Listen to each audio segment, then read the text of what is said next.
Hello,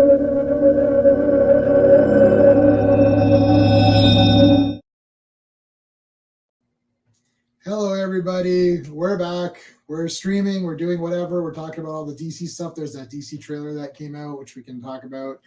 There's, what is it? Peacemaker, Boba Fett, the comics of this week. There's no Superman and Lois this week. So that's kind of weird. But we could talk some Shaw Brothers because I watched a few more movies. I'm almost done that pack.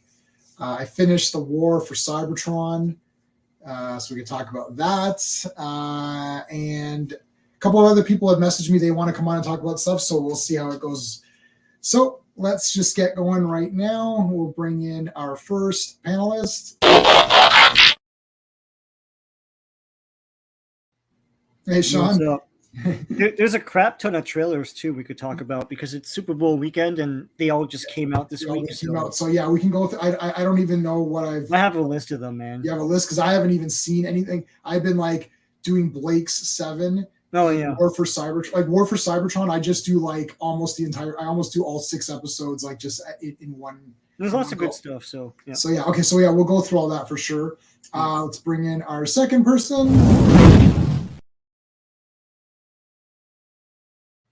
Hey, Steve. Hey, Jammin. All right, so we can get into it. I don't know if Greymalkin's coming on. He may or may not come on.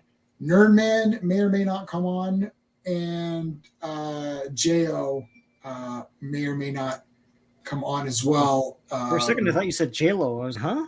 J-Lo. I'm pretty sure J-Lo's not coming on. Yeah. We guarantee that J-Lo is not coming. Yes. Yeah, well, I don't want to say 100% anything. Hey, Arkham, how's it going? All right, so let's get into it. Well, Superman. Okay, so there's no Superman and Lois this week. Yeah, Olympics. Okay. Oh yeah. I don't have cable, so I don't know what the Olympics is. yeah, it's the Olympics are on. It won't be on this week about that. Yeah. So Arkham. Okay, yeah, Arkham. I'll send something in a bit. I'm just waiting because a couple of people kind of beat you to it. They want to come on and say a couple of things. So I'm just waiting for them, and then I'll send over a link in a bit to you. Okay, so hold on. What are we talking? Okay, so I mean, the Book of Boba Fett. That was the finale. Did we all see the finale? Yeah. Okay, we all saw it. All right. I'll tell you my quick just impressions in general. Like. To me, Star Wars is a live action property, right? Hmm. Did I lose my camera? No. Okay. It looked looked weird for a second. Yeah. So Star Wars was a live action property to me. So that's where the real things happen. And if something sucks, it sucks. So this whole Boba Fett, everyone's like, some people are pissed or not as happy with it. I'm not angry. Pretty much to me, it's the original Star Wars trilogy, the 2 Ewok movies, I guess Rogue One, maybe, and then that's it. Like, that is what I care about for Star Wars, and I like Mandalorian, the character, and I like the 2 seasons of Mandalorian. That's what Star Wars is to me. The prequels, I watch them. The sequels, I've seen them, of course. And if Star Wars is on TV, I can watch it. Like, even if the sequels are on, I can have it on the TV and watch it, right? Yep. This getting upset, the only thing that I'm actually angry about, to say that I am angry, is that the special editions are the special editions, and now, as Sean said last week, that they now are Star Wars. I just want the real despecialized anamorphic 5.1 or 7.1 or whatever they can do, remastered, take away the ghosting of the ships. Yeah. Don't remake the CGI. Just take away the optical effects of the thing that messed it up, like the lighting, they call it the ghosting of those ships. Get rid of it. That's it. If I have that in a nice box set, 4K and Blu-ray combo, whatever, nice box set, the 2 Ewok movies, I'm super good. Well, you'll never get the Ewok movies, but sure. No, the Ewok movies. I do have the Ewok movies. So yeah, no, I have 2 of them for some reason. I discovered it the other day. Yeah. So yeah. That's it. Other than that, I don't care. This we're arguing over scraps. We're arguing, the Clone Wars, 14 seasons of Clone Wars made the prequels better. I don't care. It's like the prequels still suck. Just watch the Clone Wars then. It's No, like the prequels still suck. It's true. Yeah.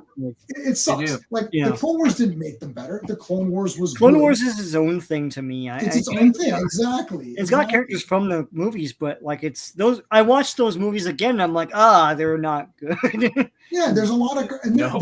listen, and there's some good in those prequel Yeah. movies. Yeah. And everyone's like, "Oh, Boba Fett was ruined." Okay, well, guess who else was ruined? Darth Vader. I have a lot Right? to say about the upcoming Obi-Wan. Okay. So yeah. we'll get to that then. Okay, so it's like Darth Vader was ruined in the prequels, right? Like it's like, oh, they ruined Boba Fett. Sorry, Boba Fett was ruined by George Lucas. He ruined him. Then he resurrected. Then he brought Jango Fett in and ruined him there. So he ruined him twice. Once in Jedi by having him die. Like I literally thought Han and Boba Fett were going to have a major battle. Like I thought it was going to be like Han Solo was like, remember in Conan?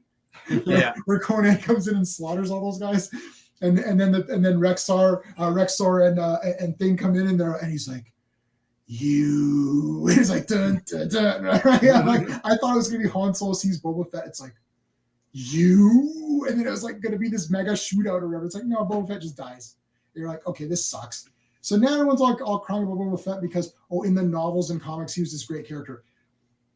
I can't read all of them, and I have the novels, some of them.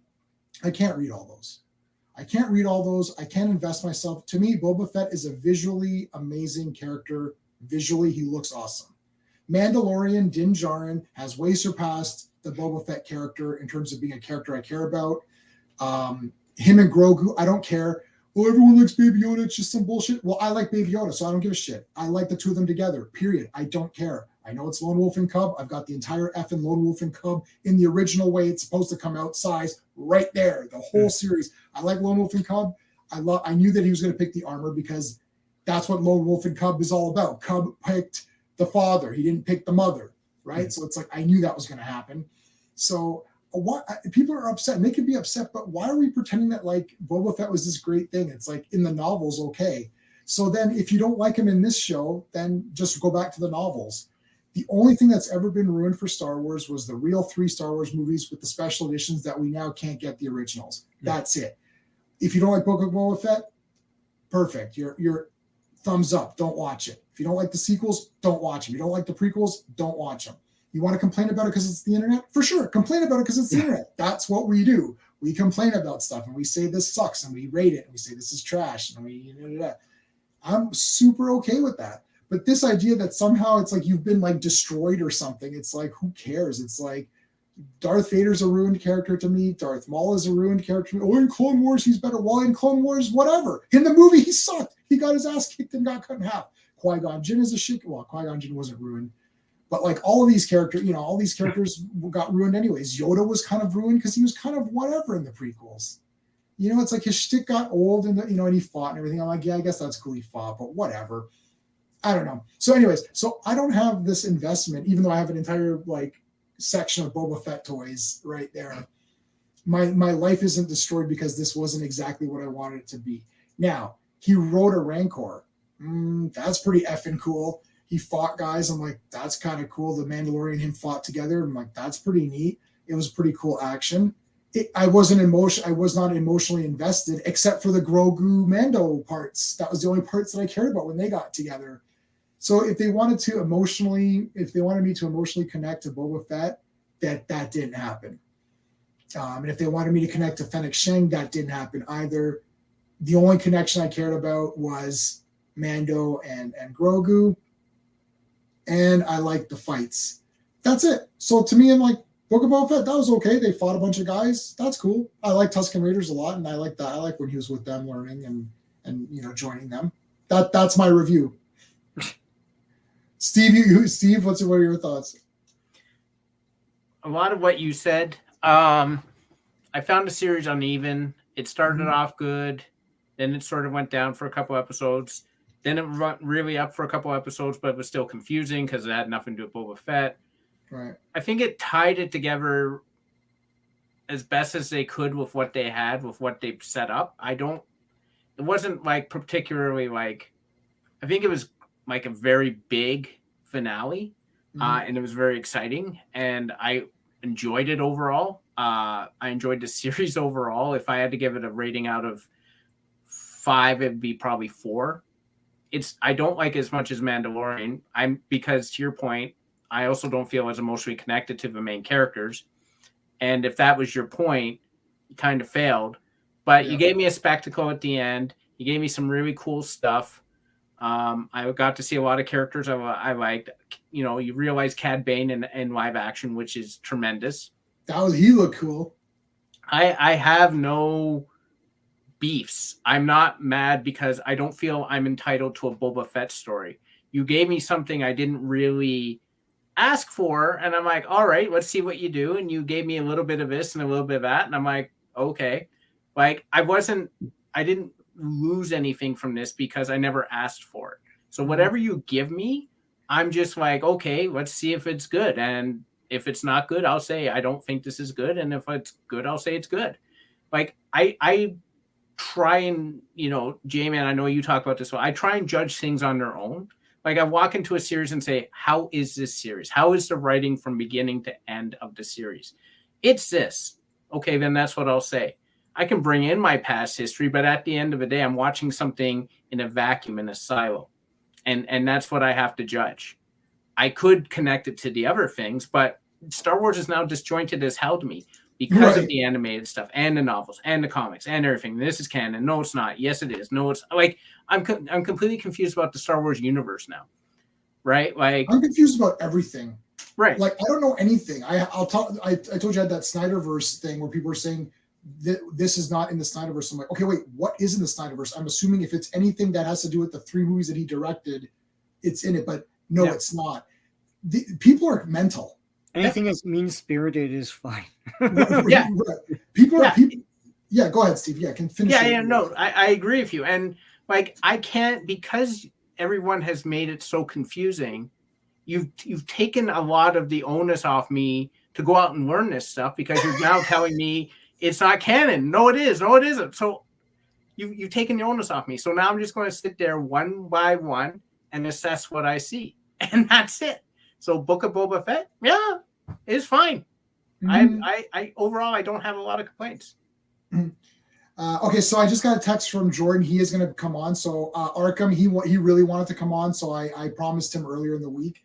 Mm-hmm. But I'll send you the link afterwards. Have you noticed that there's a lot of complaining lately with everything, people acting like they are professional creators? Yeah, I mean, the 3 of us, I think Sean, were you in any of the film courses or no? I can't remember. Oh yeah, of course. Yeah, okay. So the 3 of us were in the film courses. We took writing courses.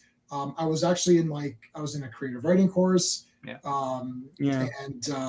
So we took all the film courses. Steve and I together made movies in university.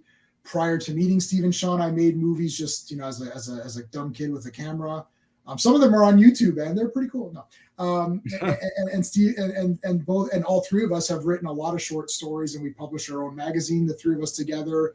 And Steve's got books on Amazon, and those links are in below. And I've got books, and my wife. So like we didn't just walk off the streets and start blabbing our mouths or whatever. But it seems like we're being the nicest. Like I don't know. Sometimes I get accused of being negative, but like I think I'm being pretty nice.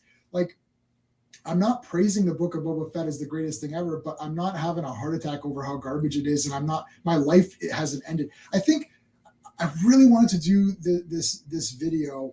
I started to plan it out, and I was going to call it, what was I going to call it?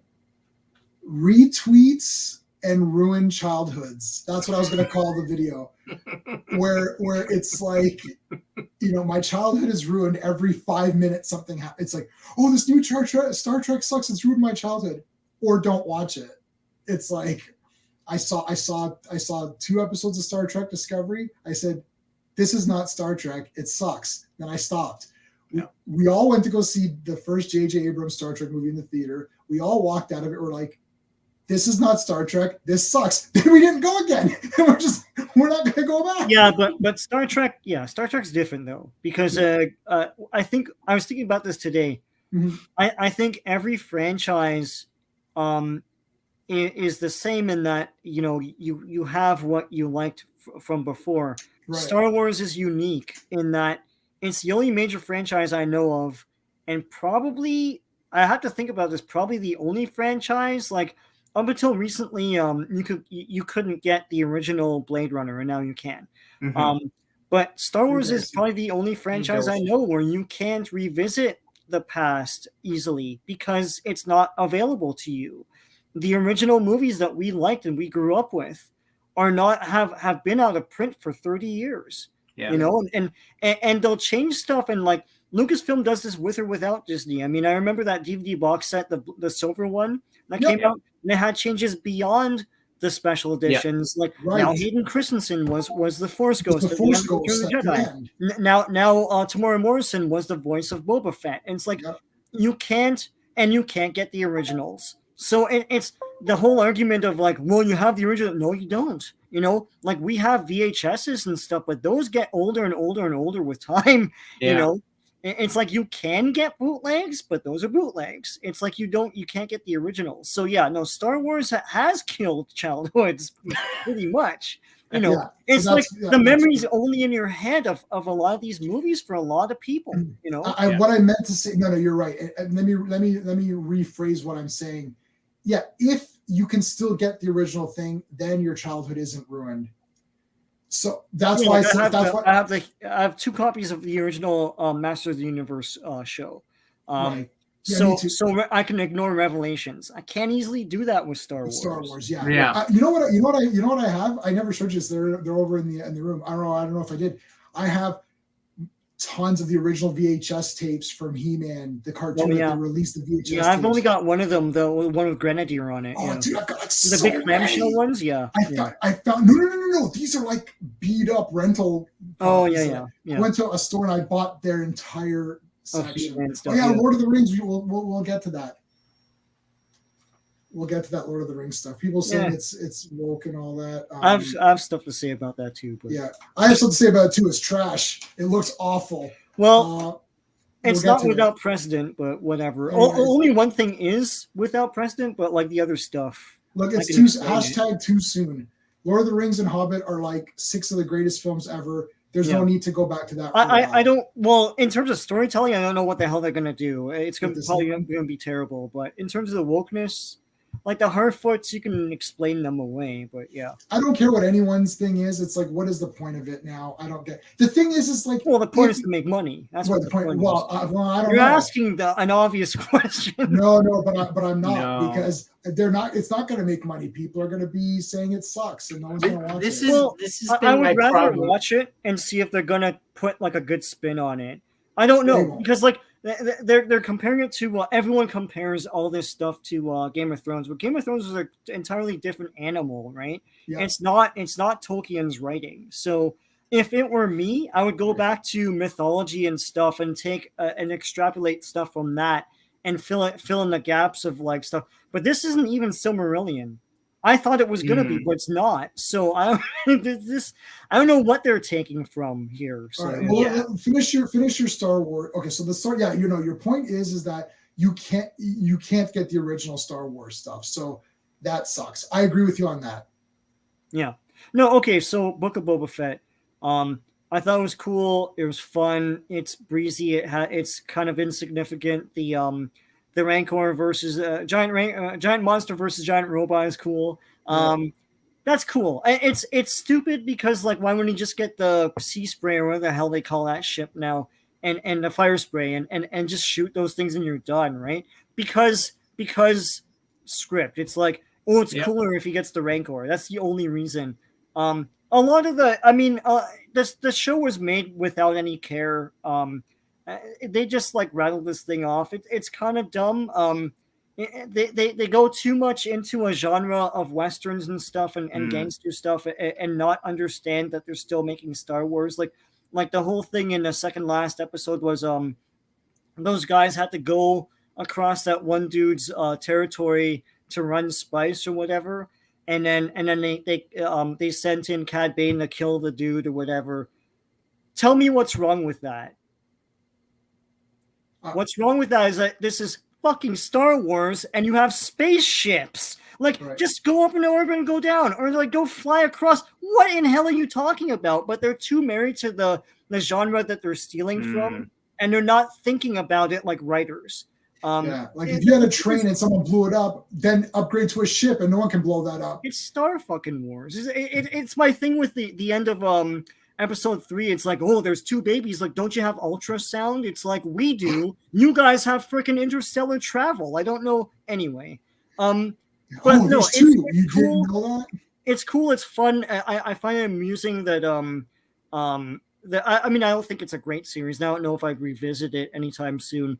I've seen Mandalorian twice now, and I feel like watching it again. But I find it funny that people are screaming and yelling about this ruining. Anytime there's like a small high point, it's like, it's saved, and then something stupid happens, like it's ruined. It's like, it's not really ruined. I think Last Jedi was a pretty bad blow, but this is like whatever. I feel everyone has to conserve their energy because Obi-Wan is coming. And I've always said, and I think I've said this before, I think that's going to be a franchise breaker. Just the very second they mentioned, and I know it was Kathleen Kennedy said this, but the very second they mentioned that that Hayden Christensen is back and he's playing Darth Vader, it didn't make sense to me. It still doesn't.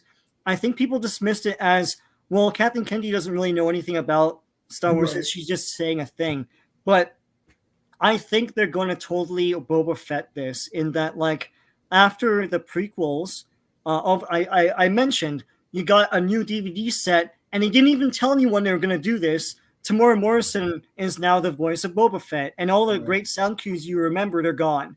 And all of a sudden, Hayden Christensen was the Force ghost at the end of Return of the Jedi. I swear to God, I got this terrible feeling. I swear this is going to happen. You guys will be like, no, you're never going to do that. And when they do, I'll be like, yeah, I knew this was going to happen. I swear to you, after Obi-Wan, they're going to go back and retcon the original trilogy, the end of episode 3, and Rogue One. Every Darth Vader appearance, they're going to dub Hayden Christensen's voice, albeit probably modulated over James Earl Jones's voice. He will now be the new Darth Vader.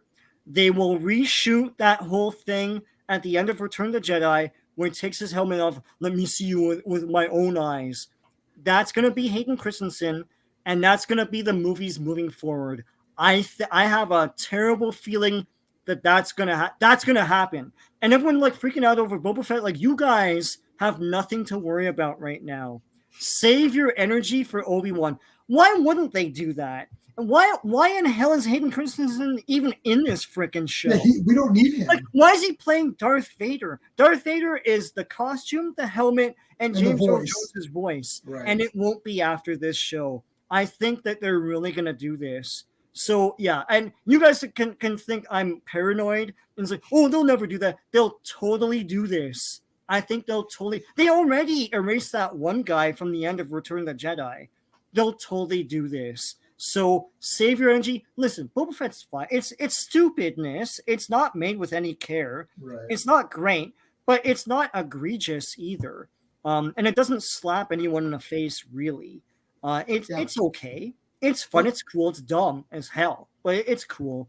It's okay. I don't want to see another season of it. Yeah, but, I'm good with that. And that guy is not Boba Fett to me. He's just not. Yeah, he's not. And the thing doesn't really fit him that well either. No, it's just that's not the figure I got when I noticed because he's not sleek, he looks weird to me. Yeah, because he's supposed to be sleek with the weird baggy pants or whatever. Yeah. Obi-Wan is the show that will break this franchise. I swear to you, that's going to happen. Oh man. Well, yeah, Hayden Christensen does not need to be in this movie or in this show. Darth Vader is a costume, so it's a stunt guy. It's a big, tall stunt man in a costume with James Earl Jones' voice talking. That's it. Why is Hayden Christensen there? If they dub his voice that, and they try to make it sound like James Earl Jones, but they fix it up a bit, that will be. It's like deep fake voice edition. I'm telling you. Oh my God, people are going. Well, they're going to show him a lot too, and it's not even. And I don't even know why they'd have a showdown. It's like. What's her name? Kathleen Kennedy's like, oh, if Obi-Wan's there, then his tutor has to be there, Anakin Skywalker, and it's like, and there's got to be a showdown. It's like, woman, did you watch Star Wars? That was the showdown. It's like they had a showdown. I don't know There what he had you're it. doing. In that, Like, in that lava oh planet. my god. Yeah. Oh man. So he's in it. So I think they're gonna show him a lot. That's gonna be the new way Darth Vader's gonna be carried forward.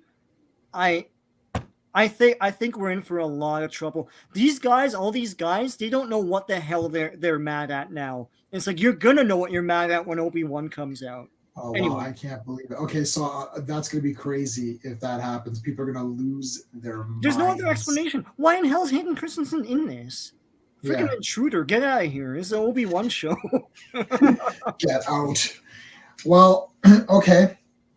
We can talk quickly about Lord of the Rings. So I don't know anything about it. I saw those photos. I know zero about it because I have zero interest in it. So I didn't even know. Like when I saw the photos, the only photo I've seen is of the black lady. I don't even know what character that's that the only is. thing they show. It's like, look at this! Oh my god! Yeah, I don't know what that. Okay, she looks okay, I guess. So you know, hold on, someone is like. No, I don't know what that. Yeah, I don't even know. I don't know what that character is. Yeah. Who it is, what it's supposed to be. I just saw Lord of the Rings and I saw that lady, and everyone's pissed off. So I don't know who that's. Is that supposed to be Boromir? Maybe, and then yeah, I don't know. It's not Boromir, but Boromir. Well, I don't know. I don't know what she is. But I saw someone take out. I saw someone digitally put like a bag of chips.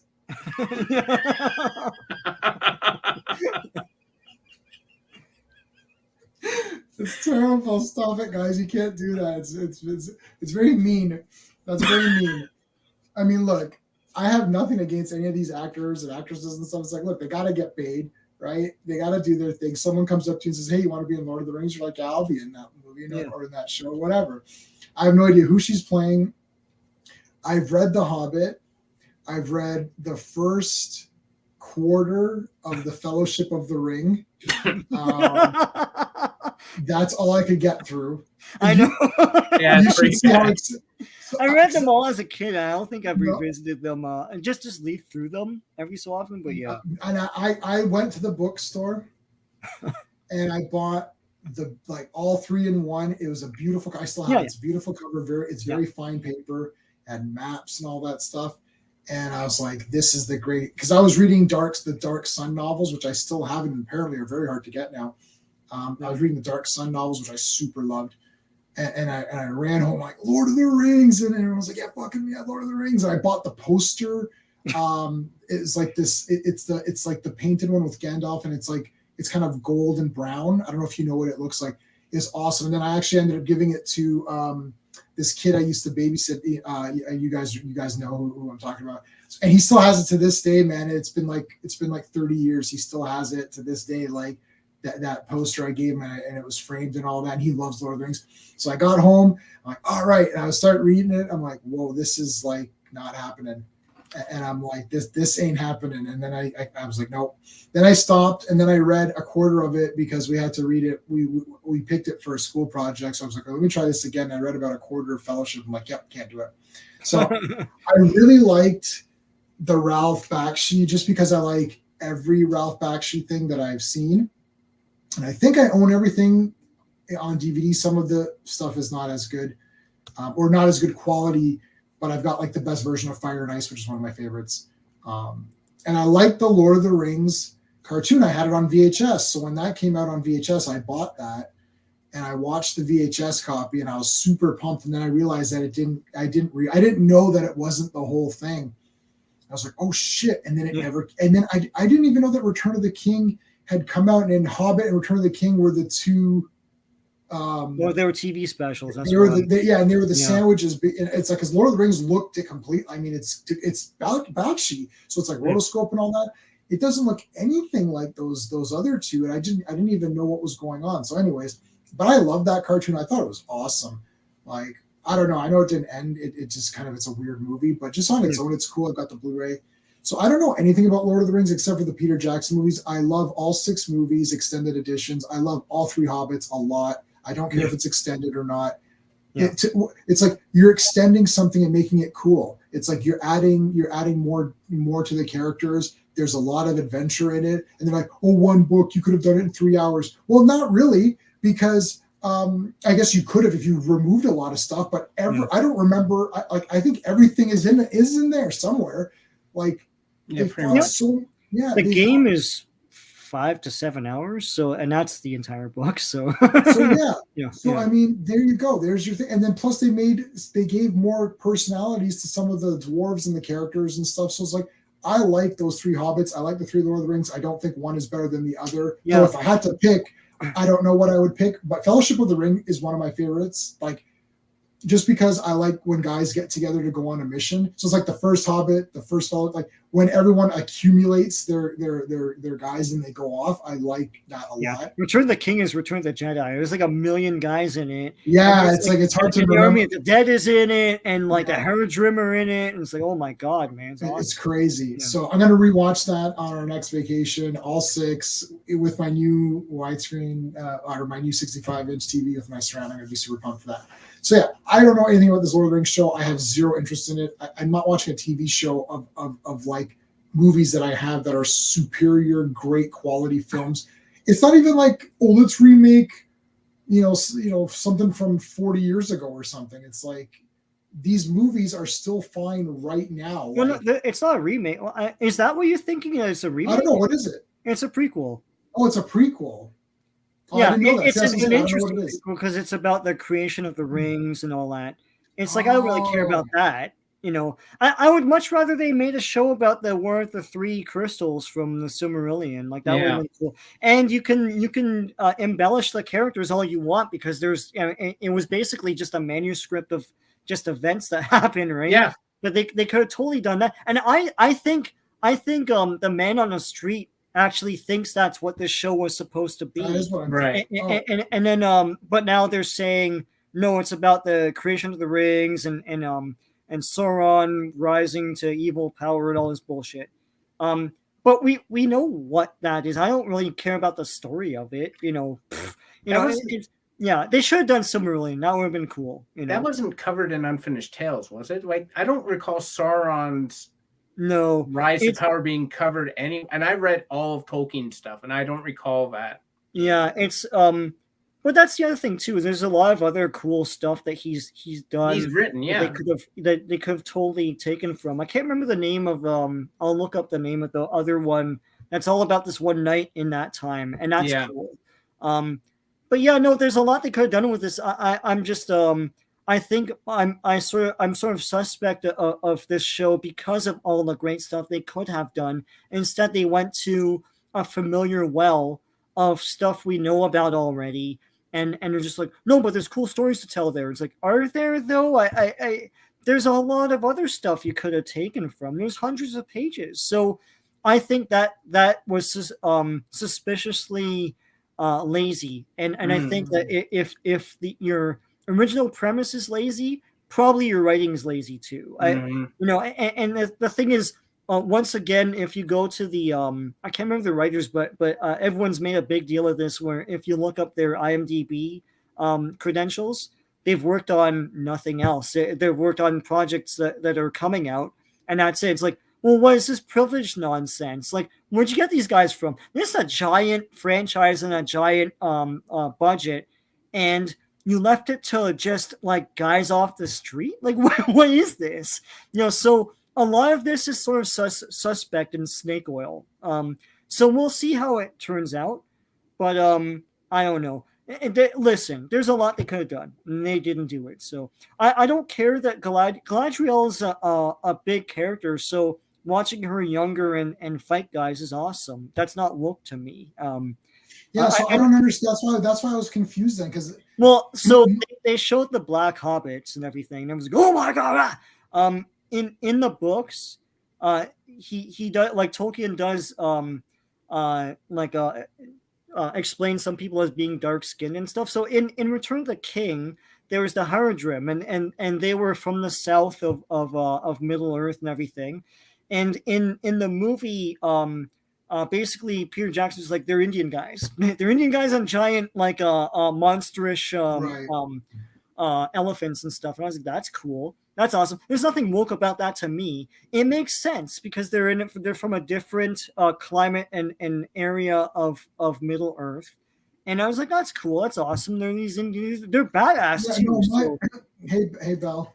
And the Black Hobbits are so there's 3 races of hobbits, and one's called the Harfoot, and they're described as dark skin, different hair and everything. And so they're like, okay, well, and I think the explanation of them is that they're from other areas of Middle Earth that have like interbred to be a kind of a different race of hobbits than what you saw in the Shire. So here they're Black Hobbits. I'm like, yeah, so they're different. I get that. I'm okay with I that. think I don't know what people well, Marcus who likes to argue with The me thing is, no one whatever. reads. Is if you read the books, then you would know this. My thing is that I don't consider something like woke or SJW unless it was like, let me describe what James Bond looks like in these novels. And then they describe James Bond. And then you're like, well, now I want a female James Bond or something. It's like, or whatever. Like, no, that's not right. So that's my thing. Like, I don't, if it's not said, like in Dune, nothing was ever said to my knowledge. I've read the book twice. Yeah. I don't remember them ever saying Paul Atreides, black young male or white male, or like I don't remember them saying that. But I think race is So part of the point of Dune, though. So to me, he would have to be white. I mean, in my interpretation of that book, and plus, like the people on Dune, they're supposed to be directly descended from Arabs. Like that was part of the whole thing, right? I don't remember them. I mean, again, there's so much mixing in Dune because humanity is everywhere.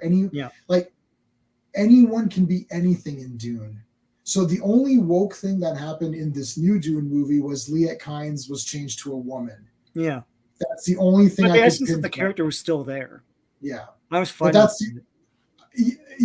It doesn't matter if you're fine with it or not. The fact is that they changed it. Yeah. Right. So that's when I'm saying that's a fact. Whether you care or not, that's a different fact. Yeah. But it's like that to me would be a woke decision.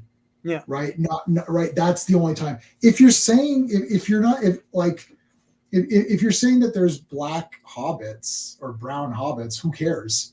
Yeah. Like, I don't remember Tolkien saying asterisks, all hobbits are white. Like, unless that was said, I don't think it was said.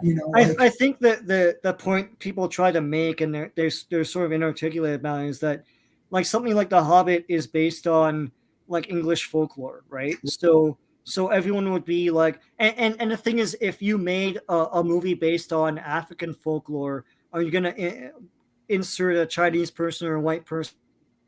Is that Sean, you're cutting out while you're making if you made a movie about Chinese folklore, are you going to insert a black person or white person? Okay, I'm back, right? All right. Yeah, you're back. Okay, so can you hear Sean, me? what Sean was trying to say, if you're doing a Chinese legend or an African legend, would you use, an gender thing, I think it goes to the whole argument of like punching up and punching down. That if you're doing something based on something white, then I mean that's traditionally white, and from a folklore of that area, it's okay to change up things. It's like that's the whole Red Sonja argument, right? That's based on Irish folklore and the Irish plains and everything. And Red Sonja is ginger because that's the people of that area. And then you're like, okay, now she's black. It's like, well, I don't think you understand the point of this. It's like, and I think that's where people got their backup with Lord of the Rings. You can do that. I'm fine with that. I mean, as I said, like the Harfoot, you can totally interpret that as like they're black hobbits and stuff. I don't think they went completely crazy with all the recasting or recontextualizing of things with this. I think people are way too butthurt about all this. So he's saying there's no black hobbits or dwarves or elves. So no, but they're described as dark skinned, and I think it's to the point of the Haradrim. It's like they're not really described as Indian guys in that. I think they're supposed to be half orcs or some freaking thing, but they were interpreted as Right. like basically like South Asian, Right. by Well, I want the rule. Look, so then my point then is that my personal opinion is that unless it's a specific person character where mhm, they're like, this is Red Sonja, then that's Red Sonja. You Yeah. change that, that's a bunch of bullshit, mhm. right? It's like that's not Red Sonja. But if you say there is thousands of hobbits running around in Middle Earth in general, there's hobbits. They exist in different regions and they're all over the place. Then you can say, okay, to me, you have more freedom to do what you want. Yeah.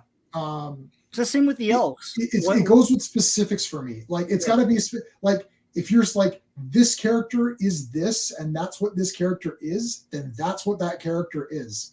Mhm. However, if we want to go to what you're saying with the folklore and saying, okay, if we're doing, let's say we're doing some Chinese, mythology or something, are we going to have white people in it? Are we going to have black people in it? Are we going to have whatever Hispanic people in it? Mhm. Yeah. If Thor can be a black guy, let's say, or if Hercules can be a black guy, then you better believe that I'm going to say you better let these other people do it. But the thing is, it usually doesn't work that way, which is why people mostly get upset. Yeah, I think that's what it Yeah. really is. That's what it really is. What if they Yeah. Tanko? Oh no, I love Tanko. That would be yeah. See, that's you see the problem is that it's not become about the movies or the shows anymore. It's about who's being cast and who, what it is. Like they've taken away from the important stuff, which is the show good. Like they've taken away from all of that. Like I've been hearing about the new Lord of Rings show is woke for a while now. I'll be honest with you, I can't really say if it's woke or not until I watch it. Yeah. And to be honest with you, I don't have a lot of interest, just like J-Man, in watching it because I don't understand the point. We've had 3 perfect films on Lord of the Rings. We've had 3 damn near perfect films in Hobbit. I now want Silmarillion, and if that's not what we're going to get, or Unfinished Tales or whatever, something from there, then I'm honestly not that interested. And it doesn't matter if it's woke or not. I wouldn't be interested if it wasn't woke. I wouldn't be interested. I wouldn't be interested if it was woke. I am excited for it. I mean, just a new Lord of the Rings thing.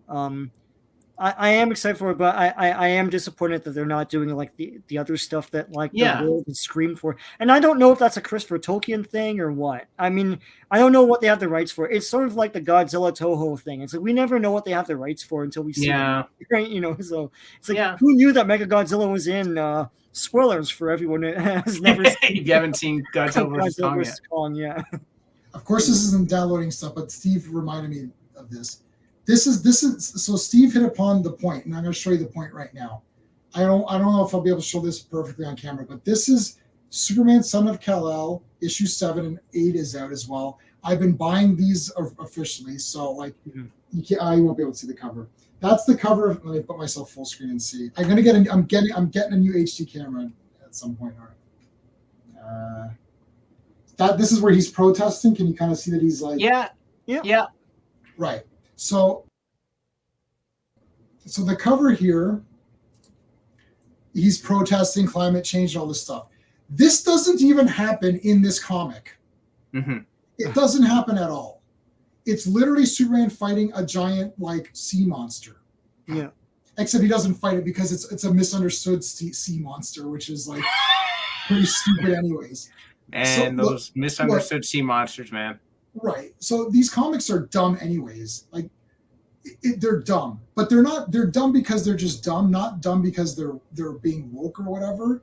But the point is that this is what people are leading with nowadays. They're not leading with the story. Like what am I supposed to be excited for this Lord of the Rings? Like, okay, so guys, there's a Lord of the Rings show coming out, and I literally thought it was a remake of the movies. Yeah, I did too. What you're talking about. And Steve thought so too. So all I know is that it's going to be woke or SJW or whatever, but I don't even know what it is. Yeah. Like I don't even know what But this thing I don't know how much. I don't know how much. That's Amazon's fault. They had said from the beginning this is a prequel, but from that, a lot of people thought it was Silmarillion, and then now they're like, no, it's called Power of the Rings or Rings of Power or whatever, and it's like but I just find the story of how we got to Lord of the Rings to be sort of pointless. But then again, for most people, see, I don't know. Like I like Lord of the Rings stuff. I liked it from when I was a little kid, years and years and years before the movies. So I don't know. Maybe they thought, and maybe they're right, that like if they made something, and the book I couldn't remember was Children of Hurin, which is from the First Age, I think Lord of the Rings is like Third Age or something. But that could have been like what comes after Silmarillion and stuff. If they made this, I don't know if people would be really that pumped for it. That it has some sort of connection to the movies they love, is probably the reason why a lot of people are probably excited for this. But and maybe Amazon's right, but I just feel it's a waste of money. They should have just done Silmarillion, this Children of Hurin thing. Some of the unfinished tales. Yeah, that would have been cool. I don't know why they're doing this. Well, they wouldn't have done it right anyway. All the rings get formed. It's like, okay, well, we saw all this in the first 5 minutes of Fellowship, right? And then Sauron beats up everybody, and sure. Yeah, Lord of the Rings. Sorry, Jay, man. Lord of the Rings was one of those weird movies where it had an open ending, pretty much. Like they sailed off into the west. It was implied that that's where they're going to spend the rest of their days. Blah blah blah. And the beginning we got a 5-minute recap, but I don't feel like I needed to see anything else. Like I feel like it was perfectly encapsulated in those 3 films, where I didn't really feel wanting for everything. And I feel the same with Hobbit. I don't need to see how we got the stuff before Hobbit, and then they need to do Silmarillion. Sorry, like that. Silmarillion is an awesome, like, it's epic when you read it. Like, I'm sure you did the same thing as me, Steven. When I read it, I was like, okay, I know like how dramatically this would go, like what this character would be and what this character would be. Like the thing is, when you read it, it's a description of what's going to happen. I was like, oh, there should be a scene where this happens. This would be freaking awesome, man. And then they don't do it. It's like. Yeah. Well, yeah, it's just a miss to me, and you're giving me something else, and I didn't need it. Like, again, I don't need anything. I didn't need a sequel to Back to the Future. We got one. I watched it. I didn't need it. I was good with after part 1, but you wanted to give me part 2. Cool. I'll watch it. Yeah. Like a lot of these things, I didn't need a sequel to Lethal Weapon, but I got it. Watch it. Yeah. Cool. Yeah. Right. But like, this is one of those ones where I really didn't need it. Like, I just felt I didn't need anything else from that era. I wanted more Silmarillion stuff. Yeah. And you're not going to give that to me. Okay. I'm going to be less interested in watching it. And then now I'm hearing a bunch of woke stuff too. And I'm like, I can't tell you, but like, it's not making me want to watch it anymore. That's just it. But the woke stuff doesn't scare me as much, because it's not like when they announced Acolyte, they didn't even say Acolyte. They said, we're making a female-centric Star Wars. So the people behind it were leading with the woke. Yeah. Amazon never did. The woke rhetoric is really coming from YouTubers and just angry people in general. Mm-hmm. And so I don't really care about the woke stuff. I don't think it's going to really affect anything. If Amazon themselves are not coming out saying, oh, we made this thing that has a lot of black guys in it, as opposed to what you've seen in Lord of the Rings, and led with that or something, is like, we're making a woke Lord of the Rings. They didn't say that, so. But they didn't say anything. Yeah, that's the thing. They didn't say anything. Or not very clear. Yeah. The problem is that it's not clear. And I'm somewhat in the know of these things. And I saw these Lord of the Rings. I'm like, oh yeah, what's going on with this project? And I'm like, I don't even know who this is supposed to be. I don't care. And that's the point of it. Same with the Acolyte thing that you just said. It's like they need to lead. They need to be like, guys, there's going to be a new Lord of the Rings. It's going to be kick ass. It's going to be this, or we're going to explain how the rings came about, or we're going to do like, I don't even know what it is. Like, to my knowledge, that black lady, which is the poster we saw, to me, that could have been Bilbo for all I know. It's like, this is the new Bilbo. Well, right? but once again, they let everyone hijack that. Like they released something like 14 images, and that's the one image everyone led with because they're like, "Oh my god, what the?" Right. And it's like, yeah, I don't know how Amazon gets in front of that because like there's like so many other images, and choose like one character, and that was all. It's like The Rock. It's like Variety or something like that, right? So well, I know there's going to be a Super Bowl spot, and so that might explain everything. So yeah, all I gotta say is that in just sort of looking at the other side is the reason I also think that people have reacted the way they have is because they've lost faith in Hollywood. Yeah, that's the other thing. And to be honest with you, they have every right to lose faith because we've lost faith too. Like I can't say I haven't lost faith. So the fact that people were saying Lord of the Rings is woke, didn't surprise me if that's the case. And that's the thing is that because we no longer trust these guys, we're now gonna be looking and saying, is this woke? Is this woke? Is this woke? The problem is I have to worry. Like I lost faith in a lot of, I'm not going to name anything. I've lost faith in all sides. I've lost faith in everything because the people who are all saying, oh, this is all going to be woke trash, whatever. I'm like, well, is it? It's like, I don't know. It's like, and then the people who are saying, oh, no, and then the people who are leading with this crap are just making it worse. Worse, yeah. Yeah. As I've always said, if something truly is woke, that doesn't automatically mean it's bad, but it doesn't automatically mean it's good. And the problem is that everybody runs with their side. Yeah. So they run with, oh, if you don't like this, you're an ist and a phobe and all this stuff. And then it's like, oh, if you're for this and you're an idiot because it's woke, right? So like, let me just watch it and I'll decide. But the problem is that you're not advertising the product to me. So right. I want to mention, I saw this on one of the channels. I'm not going to mention which one, but they were talking about the She-Hulk coming out. And this was something positive for once. And the director, Kiro, I don't know how to pronounce her name. The director of the show, she came out and said, I'm a big fan of the She-Hulk comics. When I heard Marvel wanted to do this, I was like lobbying. I was like, I got to direct this. I got to be involved in it. She's like, we're listening to the fans. We want to give the fans what they want. And you're just like, and I read the article. I'm like, what is this? You want me to like your thing? You like comics? You know what comic books are? And I'm like, maybe She-Hulk is going to be awesome. So see, and the thing is that one article, now that article, the director of She-Hulk saying, I'm excited to bring this to the fans. We can't wait for the fans' feedback. I love She-Hulk comics. I begged Marvel to let me direct this show. Those 4 statements should be the same 4 statements for everything that's ever come out ever. Yeah. The fact that we're celebrating those 4 statements is crazy. It's like, hey guys, did you hear that this director is really excited about the comics and really excited to please fans? Why are we talking about this? Oh, because no one ever says that. Because everyone else is a douchebag. Yeah.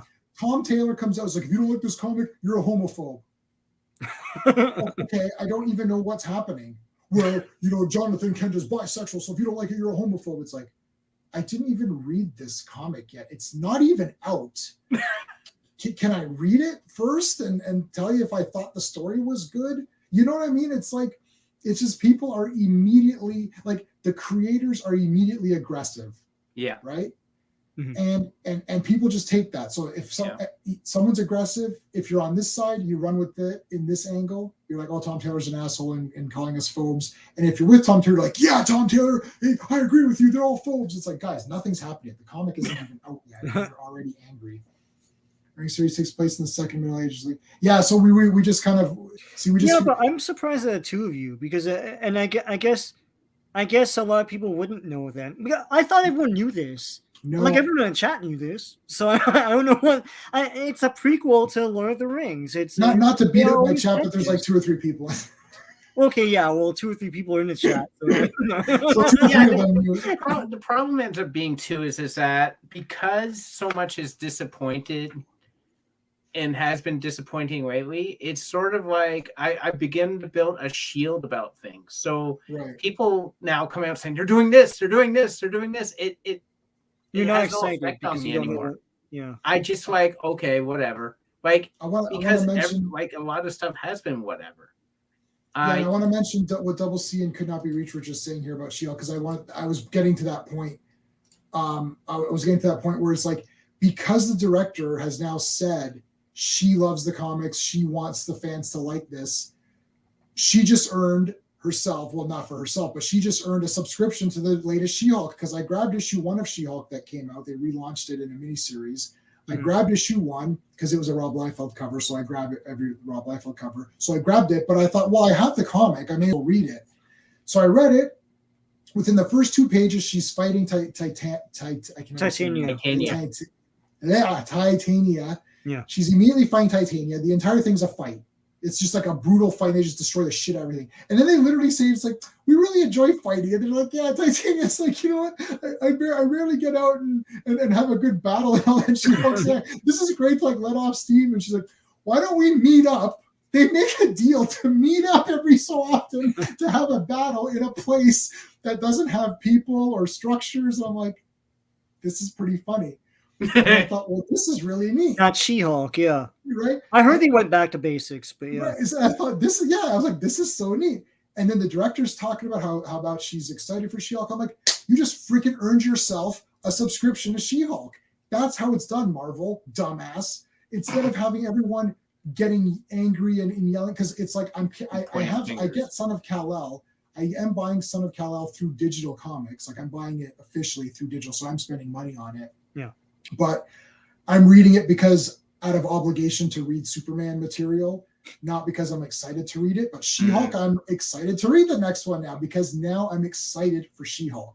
And that is just one person saying a bunch of positive stuff. And that was enough to get me excited. I'm sick of both sides of political. Yeah, I know. It's just people going extremes of somebody saying all this is garbage because it's this and all this. We got to judge and see what's going on. Hey. Well, Thingy is back. So what's his name's back? Abomination. What's the actor's name? He's a good actor. Tim Roth. Yeah. So he's back. I think Leader will probably make an appearance. He'll probably come in or show, whatever. yeah. I like that Tatiana Maslany or whatever. What's her name? Yeah, she's Canadian. She was in. She's in that clone one where she's Black. like those clones. Orphan Black, where she's like all the clones or whatever. Oh, that's cool. So I like her. I like her face. Like I saw someone do some CGI making her look like a She-Hulk. I'm like, I'll believe this when I see it. They haven't shown a lot of it, and I'm like, we haven't even seen She-Hulk, so I don't know. I get that, like, that's a great move on that director's part, yes. But I'll believe it. I'll believe it when I see it. Listen, when I see the thing and I see She-Hulk and She-Hulk's like in a court of law defending, like, you know, some backwater villain or something, then I'll be like, this is She-Hulk. This is awesome. No. It could still suck.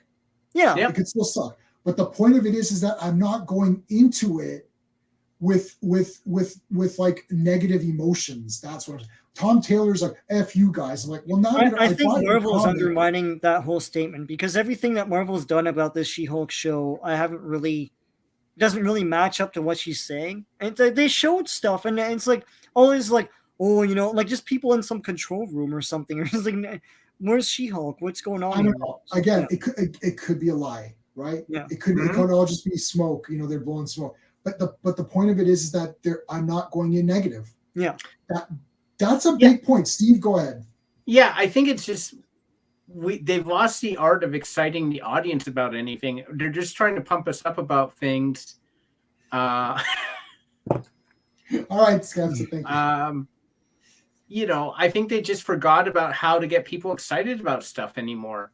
Like they just literally just start off with like a political thing, and you're like, but I'm watching this to get away from that. Why are you if you're going to lead with that, I'm not going to watch your product because, quite honestly, I watch your stuff to get away from that talk. I get that talk all the time. I get that talk every day.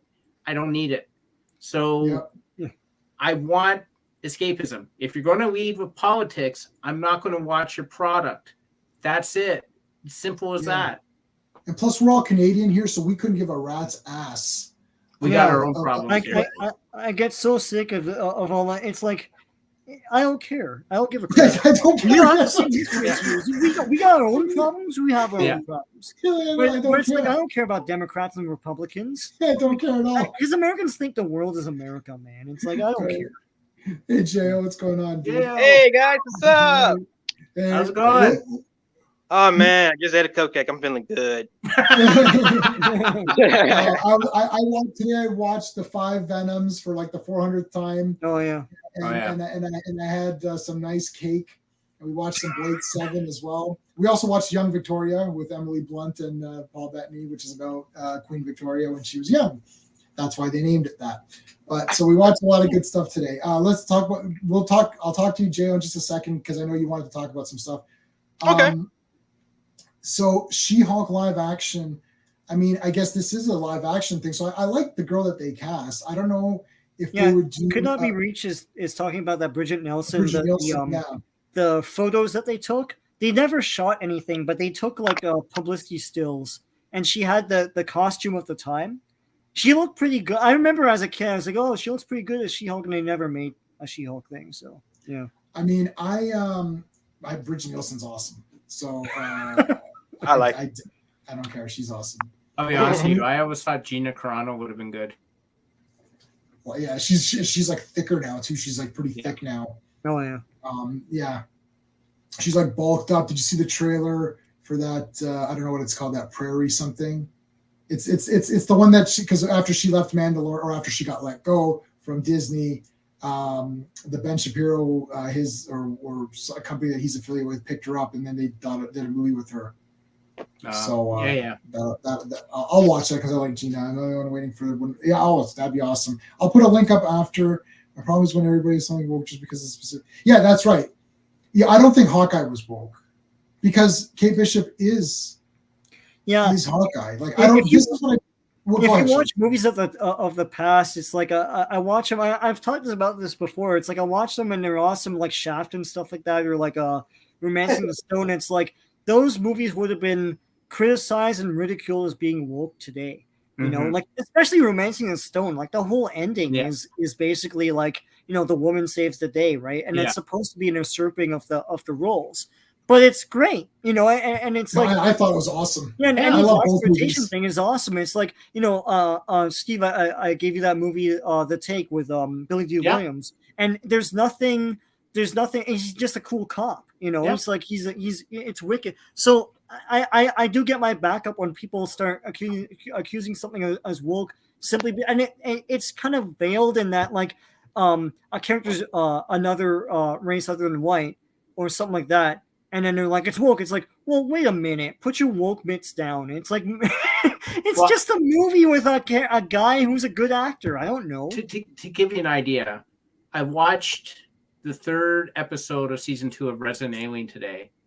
It is probably the last episode of Resident Alien I will watch because it was blatantly woke. It was all about women are held down by men and blah, blah, blah. And there's literally one character saying to a male character, a female character saying to a male character, when a woman talks to you, sit down, shut up, listen, and say, yes, ma'am. And I'm like, oh my God. Woke, because now you're being aggressive towards this person because of their gender. That to me is woke. The Hawkeye show was not woke because Kate Bishop is a character, as J-Man pointed out. She's already been doing Hawkeye stuff. Hawkeye was in the show. I don't think he was diminished in any way, shape, or form. I think the problem with the show is it lost the story towards the end, and it's like, we can get Kingpin in there for an episode, and everyone likes Kingpin. Put him in instead of having faith in the characters they were trying to create in the show. That was the problem with Hawkeye. I don't particularly think it was woke. They didn't change anything. Yeah, no. my problem though is that like if a show's trying to make a point, it shouldn't be woke, right? Yeah. Handmaid's Tale is not woke, right? But it is no, about like patriarchy and women. Like that's what the book was, and it was making a point at the time about the way politics was going, right? So it's like I think woke really is to me just like some sort of heavy fisted statement that offends and doesn't really make a grander point, and is just there just to virtue Provoke. signal, really. Just to provoke. And that was what that episode was. Like I walked out, I stopped watching right after that line was said. So I don't know how it ended. And I'm like, well, that is woke. If anyone wants to say what is woke, the episode season 2, episode 3 of Resident Alien is freaking woke. That's for me, it's this is the character. This is what it is. You've changed it for no other reason than to change it. Because you're woke. And you're saying there's too many white characters. We need to change this one. That's to me, as opposed to saying, if you actually cared, you would take the icon, you would take the character, like you would take icon and I can't remember. I just lot hardware. Take all those guys from the what's it called? Milestone. Take the Milestone guys and do that. Then it's like there's no point in changing. To me, that's woke. But again, that doesn't automatically mean it's going to be bad, right? It doesn't mean it's automatically bad. But it is a woke thing to do because there's no reason to do it. Like there's no reason to make Nick Fury a black guy. Period. There's no reason to do it except for a woke reason. But everyone likes Sam Jackson and he's cool. So it's like we got that from Ultimates. Ultimates, yeah. Oh yeah. So there's no reason to do that, right? That's a woke thing to do. But it's like, okay, people like him, so like, well, then that's fine. I'm not saying it's automatically bad or automatically good. I don't think someone said Miles Morales but Miles Morales is not Peter Parker. Right. Mm. Right. So then that's not woke because this is a new character you made. Yeah. You're calling him Spider-Man. And you could say, well, that's lame. Why don't they give him his own name so he's not the same? You can argue about that point. That's a separate point. If you make Peter Parker a black guy, then it's like, well, that's a woke thing because there's no reason to do that other than to just do it. Like like Hawkeye, Marc is saying Hawkeye, and even Captain Marvel. Well, Captain Marvel is not woke because the current Captain Marvel is Carol Danvers. It's not Marvel, but the movie did change things around, and they wrote out Marvel, and they're like, oh, the mom was because it was reversed or whatever. They said, oh, the mom was Marvel. That is a woke thing to do. So Carol Danvers is not a woke thing because Carol Danvers is a woman. Right? Or I'm sorry, Captain Marvel is Carol Danvers, who's a woman. But having her mom be Captain Marvel, that is a woke thing. That ain't Captain Marvel. That's bullshit. Now, I'm not saying that's automatically bad or automatically good. Then you have to judge the movie. And the movie wasn't that great with that storyline, and it ruined that storyline anyway. So now you have something that's woke and crap. That's the problem. But Captain Marvel herself is not, because that is the character. Just like Kate Bishop is the character. You could say, well, they had a stupid female Hawkeye, that sucks. Okay, you can say that, but that's from the comics. So if you want to argue that as a different point, you can argue that in the comics, but not in the show, because in the show, that's Kate Bishop is Kate Bishop, right? Yeah. Yeah. Okay, Jo. What did you? So what did you emailed me? I forgot already what you emailed me. You emailed me. I have like so many emails. What did you watch? You wanted to talk about something, right? Man, I watched a lot of. I watched WandaVision because I know you guys talking about how good it was, and let me tell you, I liked it. Yeah. That was a damn good show. Like, holy cow! I was like so amazed about like Wanda. I have a lot of good things to say about it, and like you guys said, that's like probably like the best MCU show they got so far. It's the only one I really like. I watched it twice. Right, it's the only one. Like, and I agree. Like Falcon and the Soldier, that was weak, of course. Yeah. I didn't watch Loki. Don't know if I want to watch it. Boring. Yeah, I'm not gonna watch it. I watched Logan. Yes, I'm late on the train. Logan is like, yeah, that was awesome. Awesome. That one's good. I watched Shang-Chi, of course. That one's badass. I like Shang-Chi. Yeah, I loved it. Loved it. So right now, I'm just looking forward to Moon Knight. Like I said, I'm gonna read like the first 10 issues of his comic, just to get familiar with his characterization and all that, so that way I'll know what to expect. Should And probably, I think the new Moon, it's going to be based on the newer versions of Moon Knight, not the old Moon Knight. So just keep that in mind. oh, okay, gotcha. Yeah. So probably read, if you could probably read the newest issues. I think it's only on issue 6 or something. I only have the first 2. You do best to do that. I just one warning. I do this too. I read the comics before the movie comes out, and or reacquaint myself, and it never lives up to it. So, so just take that in mind. Yeah, it's a double-edged sword, man. I'm going to go into Moon Knight cold, and just rate it for what it is, because I've never been a big Moon Knight fan. I haven't read anything with Moon Knight, and I'm going to go in cold like that, because the problem is that you start to get like, now, because I've read so much Hulk, the next Hulk thing I watch that's Hulk, not She-Hulk, that's Hulk, is going to be tough for me, because it's going to be like, I've just ingested so much content from the comics. It's going to be like, woo, I don't know. By the way, Joe, mark this down. Incredible Hulk 377 and 378. Must read. 378. Let me write that down. Yep. I'm getting those comics for my birthday month. Believe that. Trust me. 377. Gray Hulk confronts Green Hulk. Yeah. Okay. I think I have those. I should go check my box. And 378. Gray Hulk takes on Santa. Yeah, I do have those. but I do have those. Yeah. There's a reason he he takes on Santa, and it's great. Yeah. So 377 and 378. Okay. Oh, Could Not Be Reached just sent me the Bridget Nielsen. Yeah, the pics. They showed so them in like cool. Wizard or something. Yeah. Got it. Thanks, man. No problem. She's I got awesome. a big list. I got it. Could Not Be It's a big list. It's a lot to read. So, like, I mean, I've read. You know how many She-Hulk comics I've read? How many? Oh yeah. You didn't read the John Byrne stuff?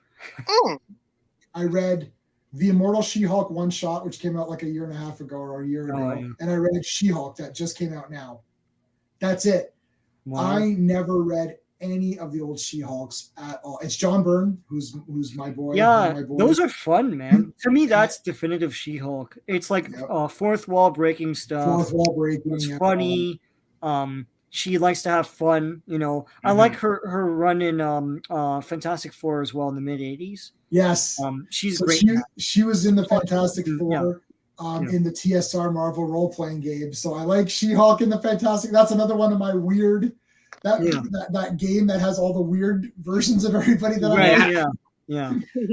And she's got the Fantastic Four outfit on, and I think Thing had, because he had left and he kind of went off on his own. He had his own solo series and he had and all that. And it's like so it's like She-Hulk was there. All right, so Moon Knight. Well, I'll tell you why Sean is skeptical on Moon Knight, because Moon Knight's going to be in it for 1 minute, and the rest of it's going to be him going, "Oh, it's my mind." Because it's a Marvel show, and they don't get to the point, and they don't tell a story, and it's just like it's like any of these things, like Hawkeye and all that stuff. It's like they don't get to any sort of dramatic point. It's like the reason why I'm responding so well to Peacemaker is that it's a real show. It's like. It sets up cool stuff, and there's a through line, and so every show is there's domino effect. There's a cause and effect. Every show is following up on the stuff of before of the previous show. Like this one was like they fight that white dragon guy, and that was like, all that stuff is great. And it's like, you know, there's follow through with dramatic threads. And there's none of that stuff in Marvel. It's just like stuff happens. Like, why is Swordsman in Hawkeye? Like, what's the point of this? You know? Pointlessness. It's absolutely true. And like, you go off what is you've seen last. I mean, I'll make it an example for you. I haven't seen Spider-Man No Way Home yet. But you, Jo, have you seen Spider-Man No Way Home yet? I have. Okay. So let me ask the panel this. Would your ranking of Marvel movies from last year be in this order from best to worst? Spider-Man No Way Home first, then Shang-Chi, then Black Widow, and Eternals last. Would that be accurate for all? Oh yeah, that's Easy. Yeah, that's easy. Okay. Yeah. Yo, I'm about to go watch it again, actually. So That's easy. the number one movie that Marvel made last year was Sony. Yeah. Right. Yeah. That's why We we were have it. all surprised by that, Steve. It's like, yeah, no. We were shocked coming out of the theater. I was shell-shocked. I'm like, how did they pull this off so accurately? Yeah. Steve, I was like, you too, Sean. Yeah, No, Steve had the same vile reaction that everyone had. It's like, I'm not watching this because this is going to be shit on ice. And then it's like, yeah. Let me just say, no one can fire someone like Skeptic can. Yeah. You're fired. Oh, man. You're Fired. Have you seen Freddy Got Fingered? Steve and Sean? Have you Yeah, seen I've seen No. it before. Oh Yeah. my God, Steve, we have to watch it. We're watching it next. We're gonna watch that and the Andromeda stream. We're gonna watch. They're so similar. One of the best science fiction films of all time, and one of the most ludicrous things ever filmed. It's beyond reason. But that's what, remember when Tom Green was like, "You're fired." He's like,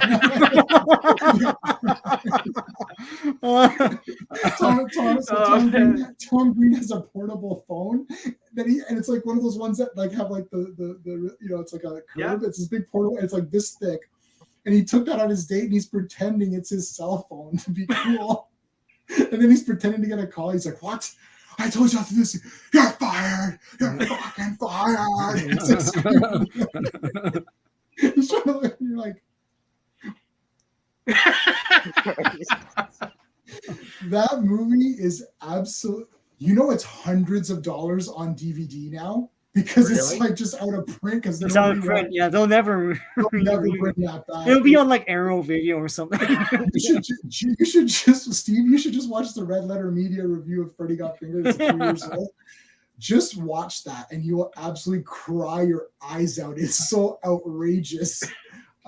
People literally walked out of the theater and they're like, "This is offensive," and I've been violated and all that. That's great. Yeah, Tom Green's given millions of dollars to do whatever he wanted. He did whatever he wanted. They gave Tom Green money, and then Tom Green's like, "Really? Okay." And he made the worst. And like the movie is so nonsense, but for the Red Letter Media guys are like, it is brilliant. It's brilliant because it's Tom Green's FU to the people that gave him money to make a movie. And he said, "Okay, you sure you want me to make a movie?" And he makes like it's like a non-movie.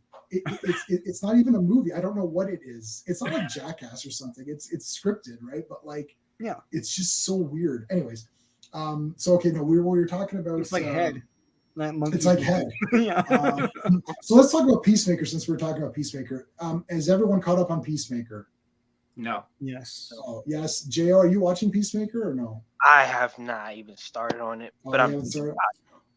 Double C hasn't seen No Way Home either.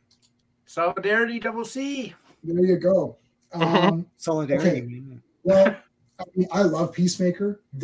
I wake up in the morning and it's like if I watch it, like that's the first thing I do. It's like I gotta watch Peacemaker. That's like my first ever Plan 9 from Outer Space. Yeah, we have that. I own that movie. Yeah.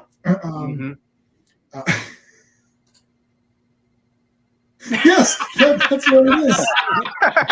Yeah. That's what it is. You're right.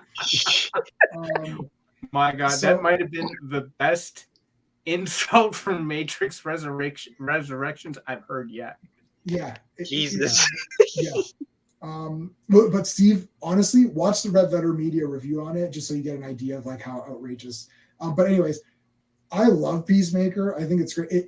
It's kind of ruined Vigilante. It's not the Vigilante. It's not the Peacemaker. It's not any of these characters, but they look cool and it's a fun show. So this is the one time where it's not the comics, but it's still a fun show. And Vigilante, there's a vision to it. Yeah. And Vigilante's obviously the best. He's tying them up. He's like, we got to kill these people. And it's like, no, we can't do that. It's like, all right, well, we'll tie them up. It's like, well, we don't want to use tape, duct tape, because it'll hurt when they take it off. You're like, yeah, he's trying to kill these veterinarians because they've seen his face and everything. And they're like, no. And so he agrees. And it's like, we should tie them up. And he goes, let's not use duct tape because it'll hurt their skin when they take it off. It's like, oh, so you're compassionate with the duct tape, but not with horribly murdering them. Yeah, you're gonna murder. Oh my god! It's like you were gonna shoot. And he's like, yes. Yeah. He's just like, yes. And then they're like, they're all like, okay, we're gonna kill the cow. The cow is this giant thing that the aliens get sustenance from. It's like, we're gonna do it, and then it pans to each guy, and then it pans to the veteran. It's like, yeah, let's go. Yeah. Like, oh no, not you guys. Yeah, like they're trying to join the I team. thought like they're gonna go into it too, man. I thought they were. He's like, yeah, we're joining. They got guns. They're like, yeah, we're joining up. And then he's like, no, you guys will just get killed in 1 second. Like, no, you're not going. And they're like, okay, fine. And they're still sitting there. Those guys are pretty cool. Yeah, except the guy in the blue. Yeah. And remember when they're questioning the butterflies, and he's like, "Is your favorite color teal?" It's like, why would that be your question? Yeah, and it's like yes or no answers. I don't know how many times I can say it. It's like, what is your favorite color? He goes, okay, we'll go through all the colors until we get the teal. It's like, no, it's like 1 knock for yes and 2 for no. It's like, what? Yeah. It's like, why does it matter? Yeah. I did see up to season episode 4, and the beginning of episode 5, because I accidentally thought it was episode 4, and then I started to watch. I'm like, this is not the right episode. Right. But I did love how Vigilante got arrested to go into jail to kill his father, and then I'm like, what is this plan? What is he doing?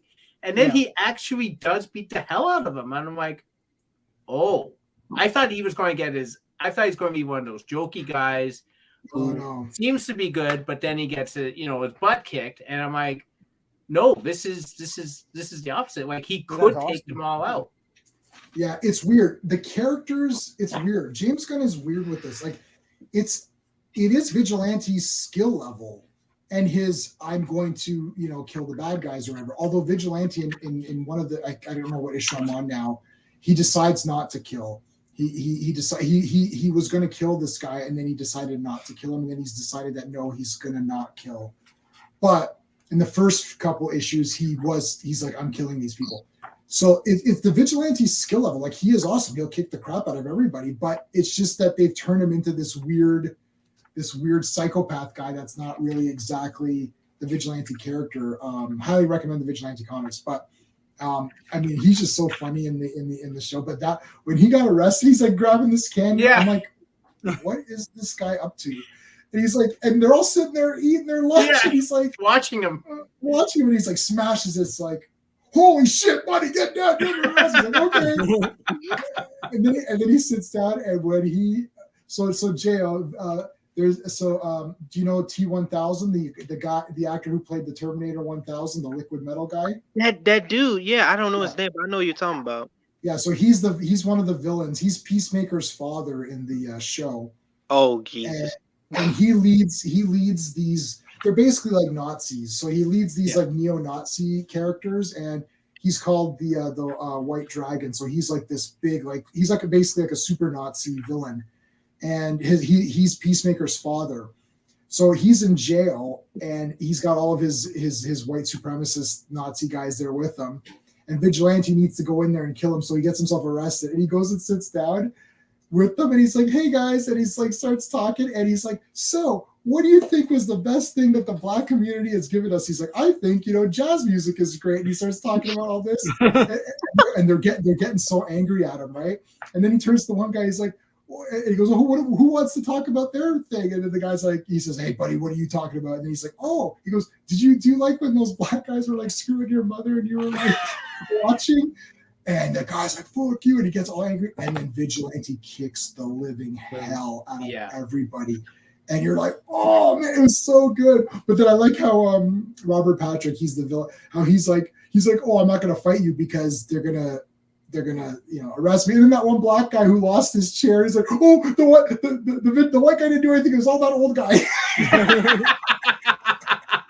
like sold him out, even though Vigilante literally started and kicked the shit out of all of them. That was so crazy. Well, he didn't do anything. He was just sitting there. It was these guys that started. That's awesome, man. Now that's how you make. If you want to talk about like if you want to make fun of the neo-Nazis, that's how you do it. Yeah. You have a guy come in and kick the crap out of them in a funny, cool way where you're like, yeah, because I was friggin' jumping out of my chair. I was like, yeah, this is so good. I was like, that's how you do it. The thing is, like, James Gunn is addressing a lot of issues actually in this show, and he's doing them in a very like kind of trauma, low-key, funny, way where it's like, this is really fun. He's spinning it and turning it on its head and everything and making it something fun. Yeah. And that actually comes across better than someone yelling at you and preaching it to you. Yeah. Well, yeah, you have to show the evil. You can't just, So he uses the F word for gay people twice.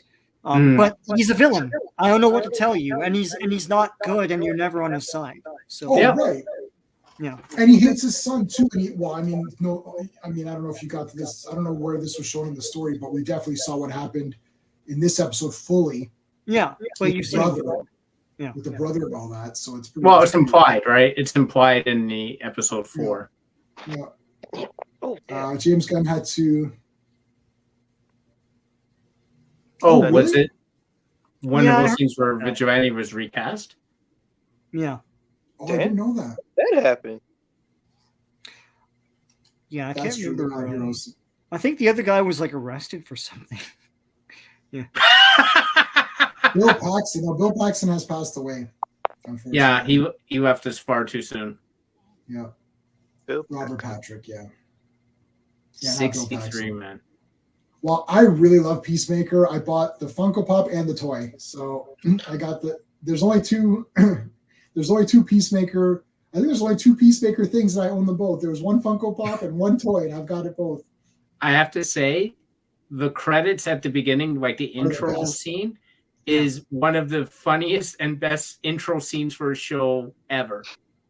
I love the credits. I'm like, the first time I saw it, I'm like, what is this? Yeah, I think I never skip the credits. I never skip the Peacemaker credits, which is crazy. I usually skip the opening credits for shows. Oh, is that what it is? Yeah. I thought it was something more egregious than that. But he had creative differences. I gotta look that up. Well, I love Vigilante in Peacemaker is my second favorite DCEU character. He's cool. They flesh out his character a bit. He is a psychopath, but whatever. But he's funny. But it's funny because him beating up those white supremacy guys in jail makes sense because realistically he'd probably have a higher kill count than them. Like he is more of a badass, even though he's a busboy at that restaurant. But I mean, he's got more skill at this kind of thing, right? So yeah, he is. Now they don't have any of Vigilante's side characters who help him out in his quest or whatever. So they've made it. But he looks cool. So like, I mean, there's going to be some cosplay of that character. Like he's just he's really neat. Yeah, he's lovable psychopath. And he's awesome. I just think and the two of them together are pretty funny. And now everyone's like all together now a little bit. They're closer at it being a team now. No, this show gives me more of a like I want to see more Peacemaker after this show. Like sure. I think there's one more episode, right?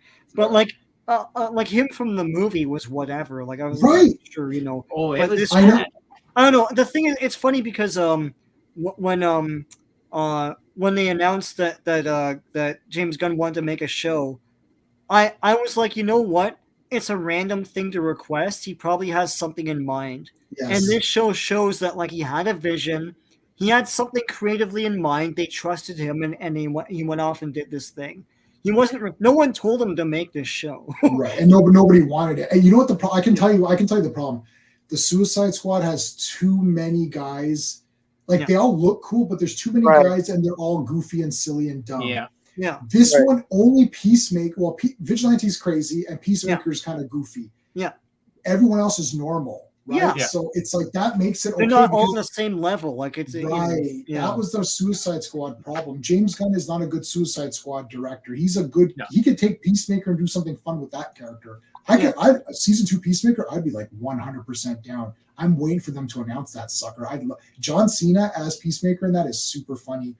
I don't know. They start overhyping that movie too much, man. People keep saying, Yeah. "Oh, it's the greatest movie ever." I'm like, what's so great about it? Yeah. If it's James Gunn, like generally, you've seen this in like Guardians of the Galaxy and Peacemaker and stuff like that. The whole point of comedy, the formula of comedy is the straight man and the comic, right? Like that was back in the day. Like Marc's brothers were all nuts, but the rest of the cast wasn't. Right. And that's what fed off one another. Abbott and Costello. Yeah. Abbott was the straight man, Costello was the comic, right? Yeah. You need that because you need a buffer for the insanity to show its insanity. When everyone is nuts, then it's no longer insanity. It's just nothing. Like you need to qualify that. You need something normal, normal, to show that this is not normal. So that's the trick. Seeing the white dragon or whatever flying around, shooting like shit out of his gauntlet, like this is crazy. Yeah. That entire thing was insane. It's fun. It's just and it relishes in the comic bookness, but doesn't make it look stupid. It's just that this is what we want out of all this material, right? Nothing that's embarrassed by the comic book imagery or embarrassed by the powers or anything like that. Embraces it, but also puts it in a way that like isn't stupid, right? Because people are always like, if you put that costume. And this is always the thing. If you put that costume on screen, it'll look stupid.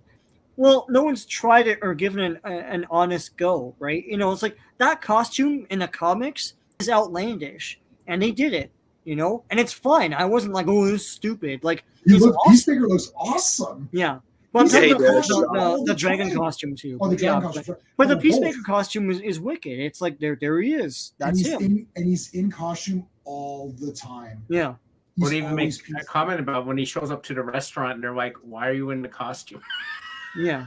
He's like, because that's what vigilantes. I just love vigilante. I can't get enough of that guy. I need a vigilante show. I was like, the scene that really threw me is from like near the beginning of Vigilante, where Peacemaker's in bed with the wife, right? And then like Vigilante's on the other side, like, what happened here? And then we'll like offer him the joint. He's like, I should shoot you just for offering me that. He's like, they should not have made that legal. Something like that. Yeah, he's great. He's like, I should shoot you guys in the face for that.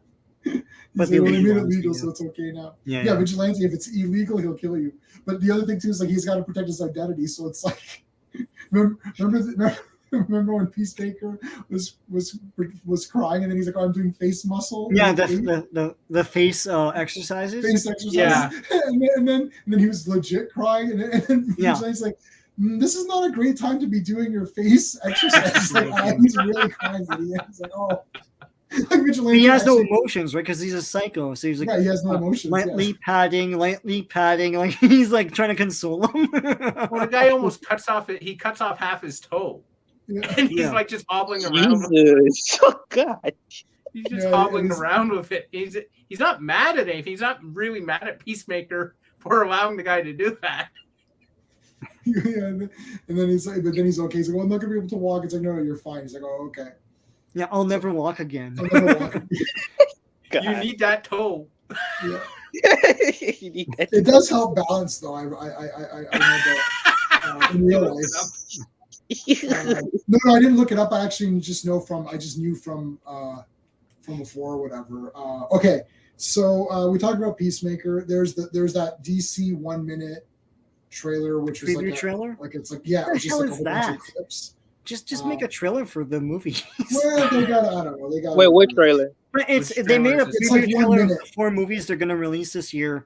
One of which is Black Adam. So we don't even get a Black Adam trailer. We get this like snippets of it in this overall trailer of Flash, Black Adam, Aquaman 2, and the Batman. Batman, right? Yeah. Well, I mean, Dr. Fate. Batman. Dr. Fate looks bloody incredible. Yeah. Yeah. He does. I was like, Well, wow. all the guys look cool in that. And It's gonna Adam, be a cool looking movie. I don't know what. I mean, I guess he's an anti-hero, some crap. I don't freaking know. But yeah. well, You know he'll be an anti-hero, and then he'll turn evil at the end, maybe, and then that's why he'll fight. It's gonna be like Scorpion King. I thought of Scorpion King, where it's like the big sympathetic Scorpion King, and then he becomes evil, and then he's evil in the Mummy or whatever. Remember when they did the prequel Scorpion King to show why he was evil? Scorpion King was a real person, though. That's I never understood what they're trying to do with all of that, but whatever. Anyway, Dr. Fat, Dr. Fate, Fat. Fate, not Dr. Fat. Oh, No, Dr. Fate is in the Black Adam movie. and I know that The Rock was like actually trying to get this movie out like with Black Adam for like a long time. I'm like so happy that he's actually like having that, award happen. I'm gonna go see it because I know I like The Rock, and him. I always thought about him being a superhero because he just he looks like a actor to play a superhero, so it'll be fun. Right. Yeah, I'm sure he'll be good. Pierce Brosnan as Dr. Fate, I thought was actually great casting. I have a lot more faith in that than I do 10 years. 10 years later. 10 years? I have more faith in that than I have in the Batman. So we're seeing it opening night. Yeah. All 3 hours of it, man. I tweeted out that I'm going to spoil it for everybody. The second we walk out, I'm spoiling it on Twitter, and then Truth blocked me. He literally unsubbed it. No, he didn't. He put a GIF pretending that he was going to do that. He's like, what? And remove. I'm like, no, don't. I realized that the tour that Gilligan went on was 3 hours, and I was like, back then, 3 hours was a long time, and now it's the length of this freaking movie. So, I know, it's like, wow. I know, it was a 3 hour tour. It's a 3 hour tour. The 3 hours. You can watch Batman on that tour. Yeah. Well, here's a preview of me watching the last half an hour. Well, I'll be in the washroom. Yeah, I'm going to try and drink nothing the whole day, so that's why I can watch this thing. Oh yeah, what is going on with that? I've got a clip of it. Hold on. They're showing that Secret Invasion. That's the official clip of Secret Invasion. Yeah, they're shooting. Samuel Jackson is being righteous in that movie or in that show. That's all I know. I don't know. I read. Okay, look. I gotta say, I'm gonna check my phone because I don't know for sure, but I have Secret Invasion. Hold on. Because I don't know anything about that. It's not gonna be that comic. It's not the comic. No, it's not the comic. It's not the comic. Oh Jesus, why are they doing it? Well, I'm sorry, I don't have Secret Invasion. I have Secret Warriors. Oh yeah. I like Secret. Well, I mean, I've only read like 1/4 of it or something, but I thought it was pretty neat. But yeah, it's not. It's so Secret Invasion. I just don't. I just don't care. I mean, I don't know. It's not a Captain. Well, I don't know. I don't think Secret Invasion is a show starring Nick Fury. Yeah. That's what Skeptic was asking. Sorry. Secret Invasion was a Skrull invasion where you had Skrulls impersonating characters in the Marvel universe, good and bad, and you didn't know who. It was like the movie The Thing. They did in a know cartoon. who was a Skrull and who wasn't. Yeah. It was an act. It was a really good comic. I enjoyed it a lot. So sounds like a good comic. It was awesome. Everyone likes it. It's not going to be the. It's not going to be that. So it's going to have something to do with the Skrulls. They may be impersonating like the president or something, and he's got to take them out. That's what I'm guessing. A scaled down version of what the comic actually is.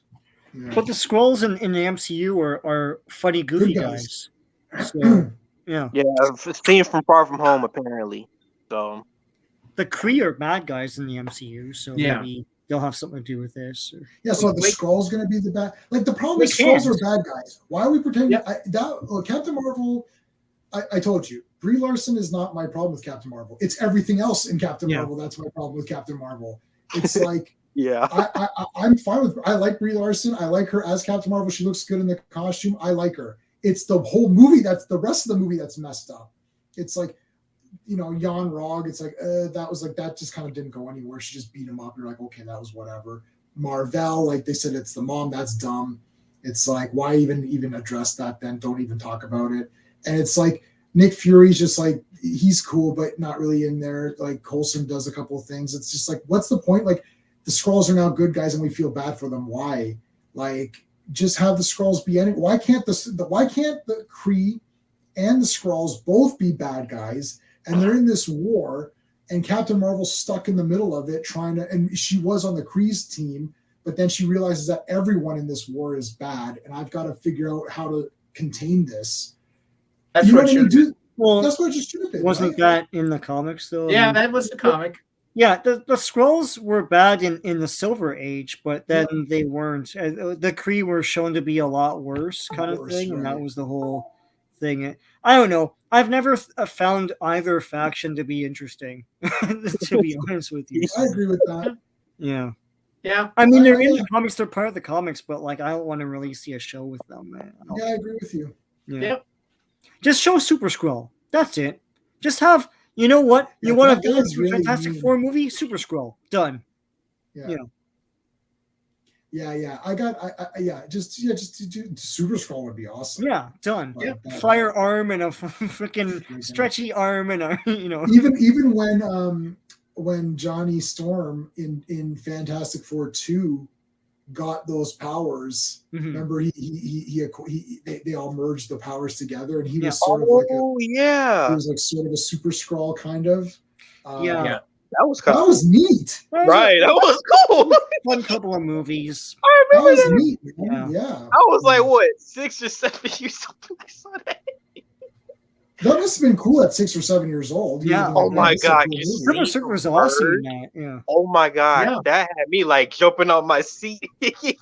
that Silver Surfer was great. That second movie was fine until Galactus was a cloud. Right. Oh my god. I remember that too. Yeah. I mean, like Silver Surfer in that movie was freaking awesome. And man. Lawrence He Fishburne was badass. I said, Mom, Lawrence Fishburne was great. Hey, why didn't they do Lawrence Fishburne in Matrix? Whatever. Resurrections.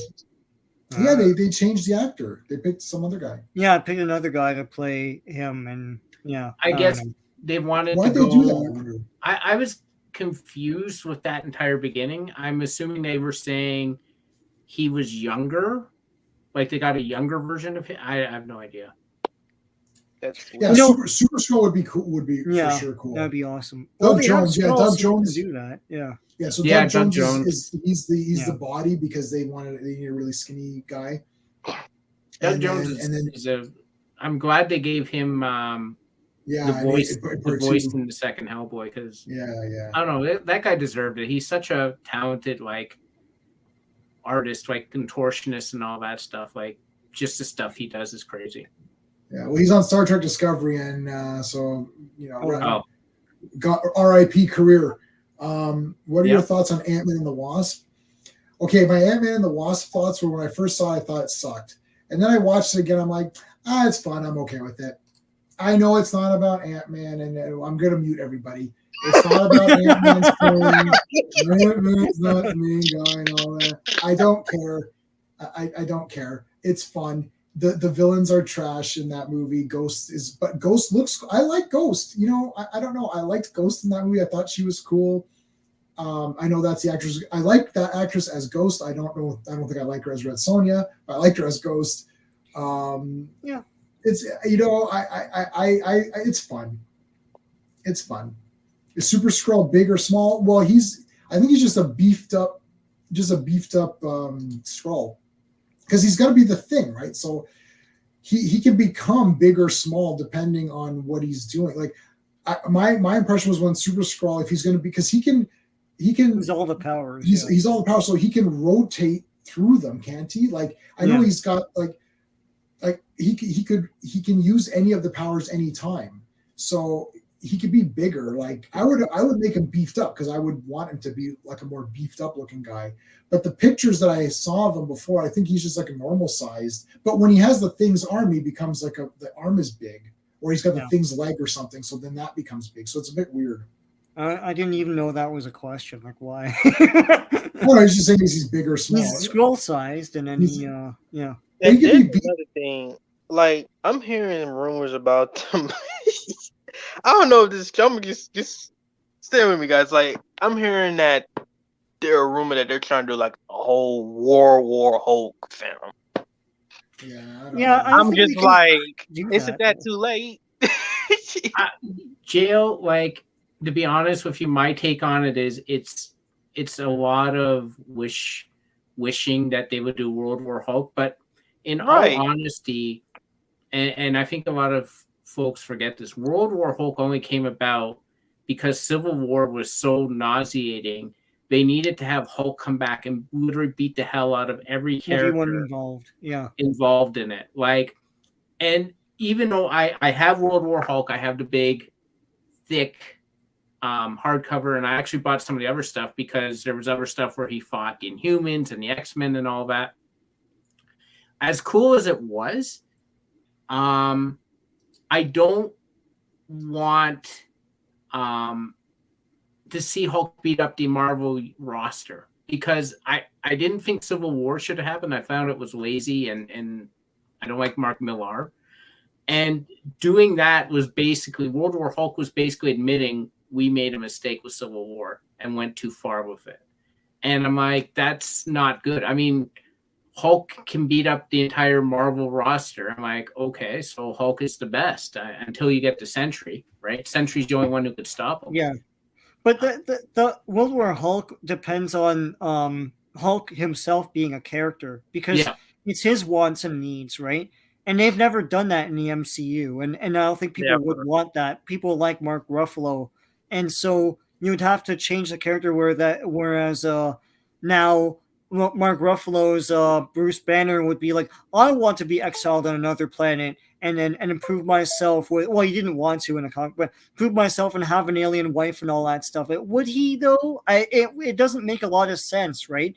And then when all that goes away, then he comes back for revenge. Does that really sound like Mark Ruffalo's character in those movies? It doesn't. No. It doesn't. I think that's what J.O. was saying. It's too late. They messed them up already. Like if you look at where they started, with Hulk and MCU, and further down, you see the process of where they've taken his character. It's like, yeah, you guys didn't do anything that much. It was supposed to be. It was the intent of the end of Age of Ultron, where the original ending for that, and this has been explained like officially. The original ending was they can't defeat Ultron, so their plan is to blast him into space, and in so doing, Hulk fights with Ultron to distract him, and then they both get blasted into space, and you don't know what happened to Hulk. And then the next time you see him was going to be a World War Hulk movie, but Universal didn't want to do that and didn't want to partner with Marvel on that, and they didn't do it.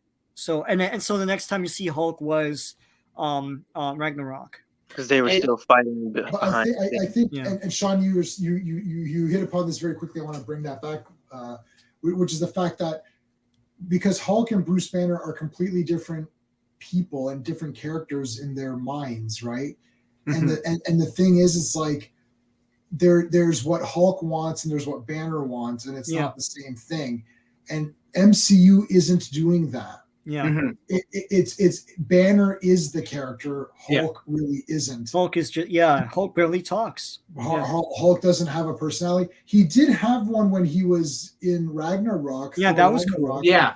And he it's was shades of what they Hulk. would have done with a World War Hulk movie. It's a shame. Yeah. So that was the first time where Hulk was a character, but then he went back to being Banner, and then they lost it. That 10 minutes or whatever it was, 15 minutes of Hulk talking, and bathing himself and winning the matches and stuff and talking to Thor.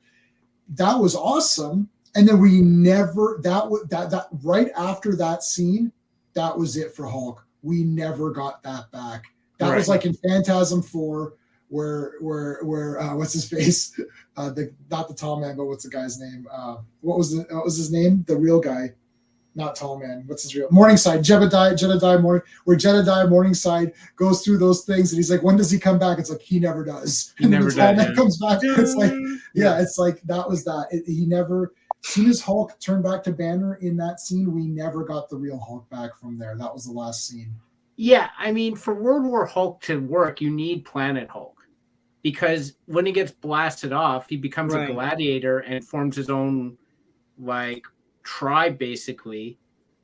And if I didn't say Planet Hulk, but yeah, that's what they were going to do. Planet Hulk, and I guess they would have done World War Hulk after that. But yeah.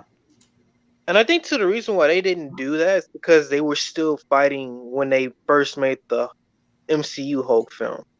Because they had, when I read up on it, like I did more research, I found out that they were still having like not only creative differences, but like also like just terrible like chemistry with each other and stuff.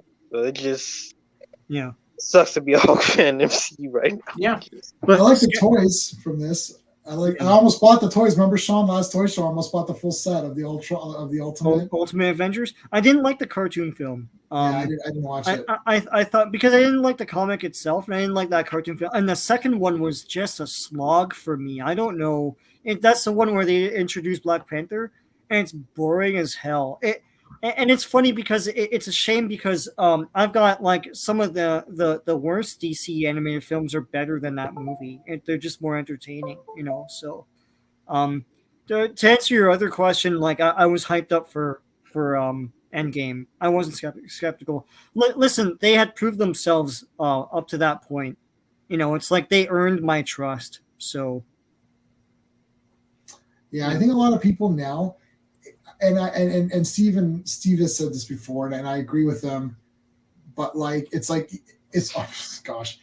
people live and die by whatever the last thing that they saw was, and it's like not even like give it a minute. Like Dave Filoni, go back to the Star Wars hype. It's like Filoni and Favreau. They did season of Mandalorian. Everyone thought it was great. Season 2 of Mandalorian. Everyone thought it was really good, and Luke came at the end and all that stuff.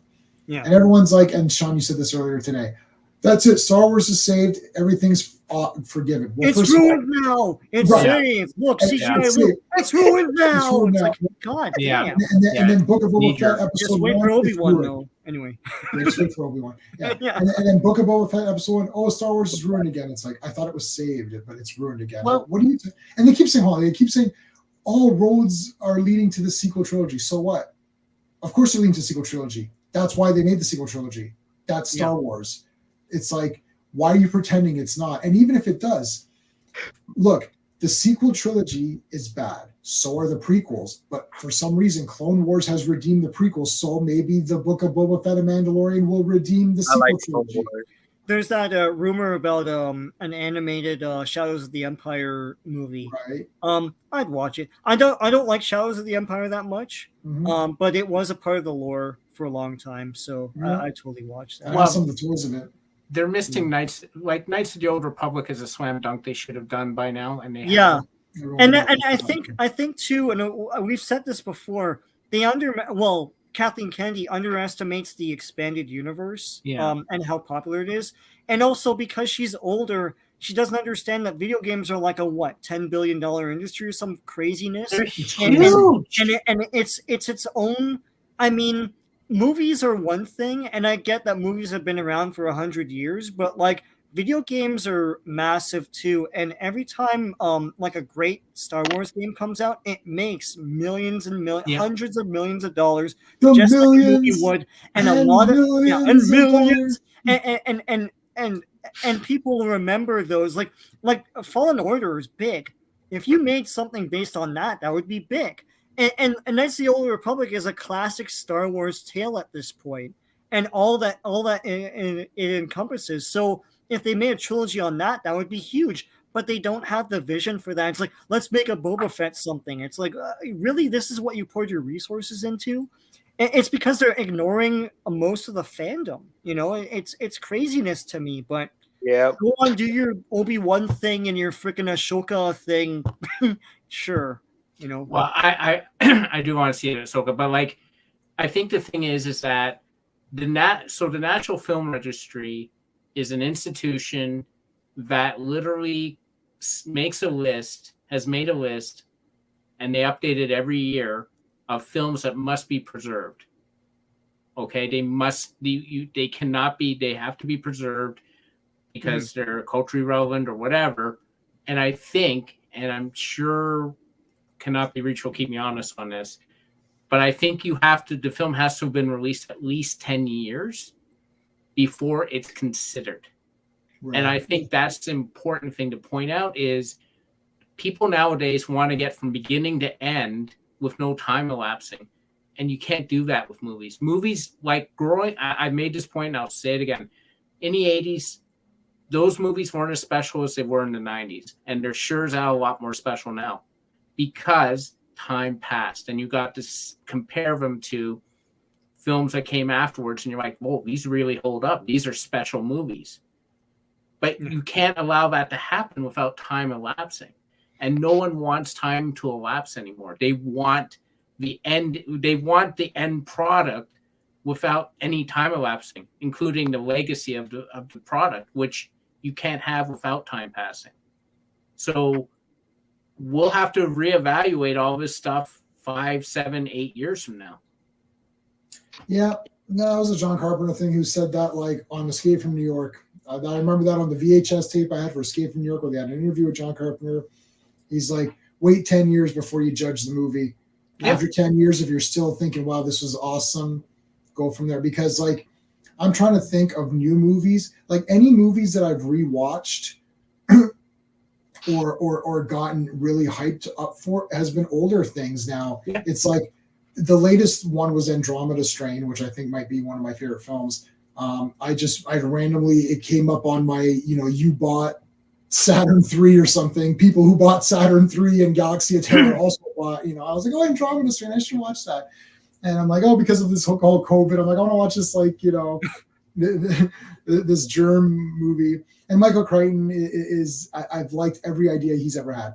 So I'm like, oh, so I just bought the movie and I bought Silent Running as well because it said people who like Andromeda Strain also like Silent Running. Oh, that guy passed away, man. The guy who directed Silent Running and did all the effects for. Oh yes, yeah. I was going to text you and then. He just passed away the other day. That's really sad. Yeah. I just watched all the making of Silent Running. Did you know in Silent Running? Have you seen Silent Running? Yeah. Have you seen Silent Running, Steve? I don't think so. Doesn't ring a bell. Sean, do you know the robots? Yeah. Do you know what they are? Because I was stunned. Like what?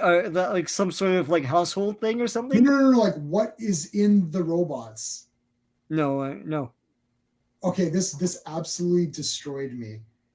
They're veterans who have no legs. Oh, is that what that was supposed to be? It's a person inside with walking on their arms.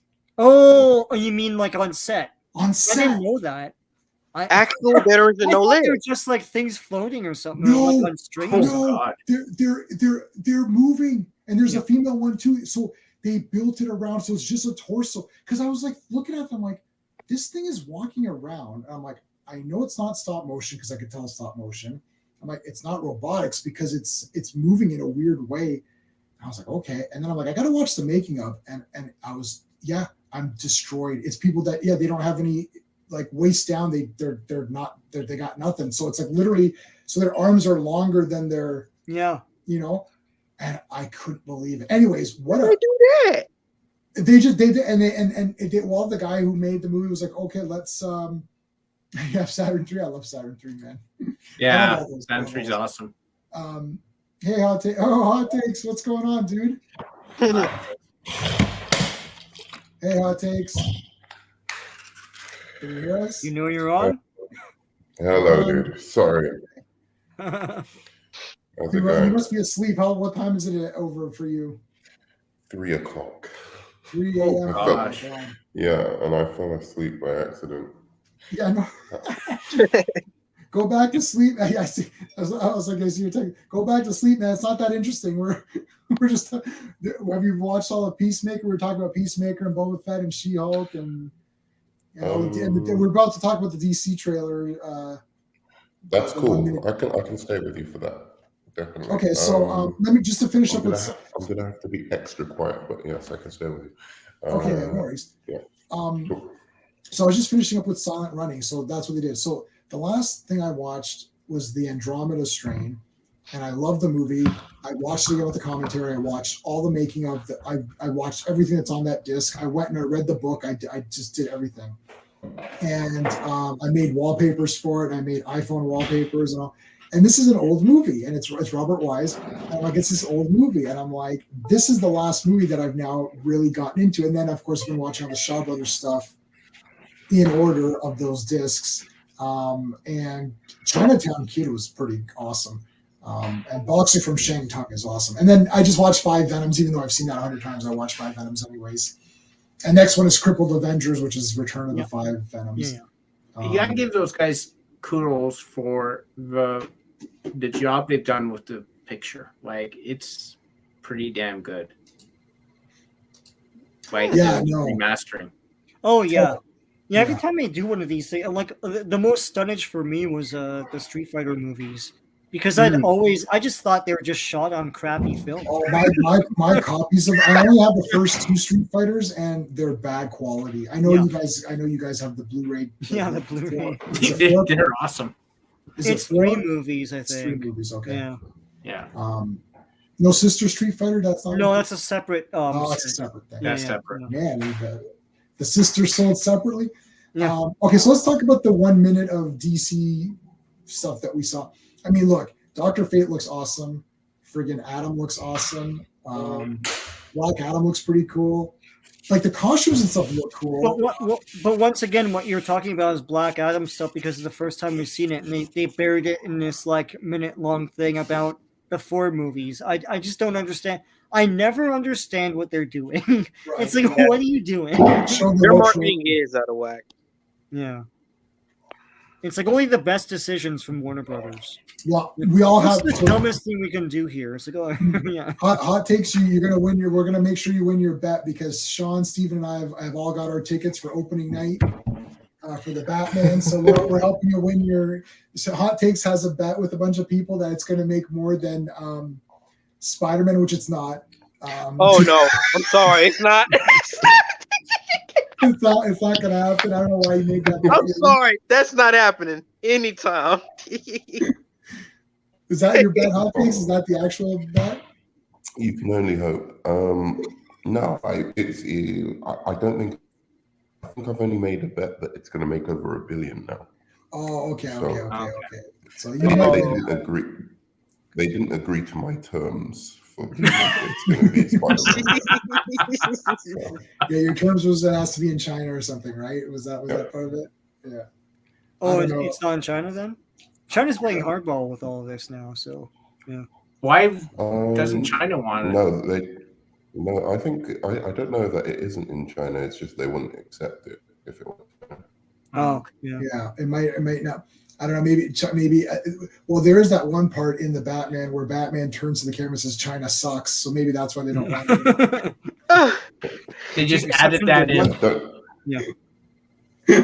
You remember? Don't tell anyone I put that part in the bet so that I didn't have to make the bet. Has anyone seen The Toxic Avenger Part 4? You showed it to me. I don't think you got Nerdman and Joe. You haven't seen Toxic Avenger Part 4, right?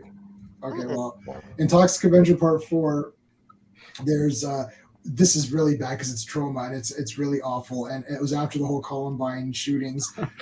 They actually had there was the trenchcoat mafia or whatever, right? And then in the movie, there's the diaper mafia. So it's these guys that wear diapers and they go into a school for special children and they're going to kill all the special children there. Oh.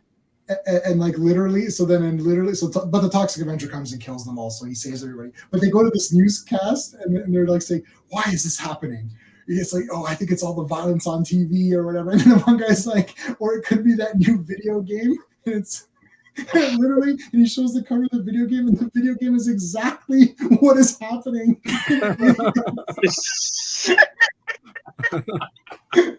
Oh no!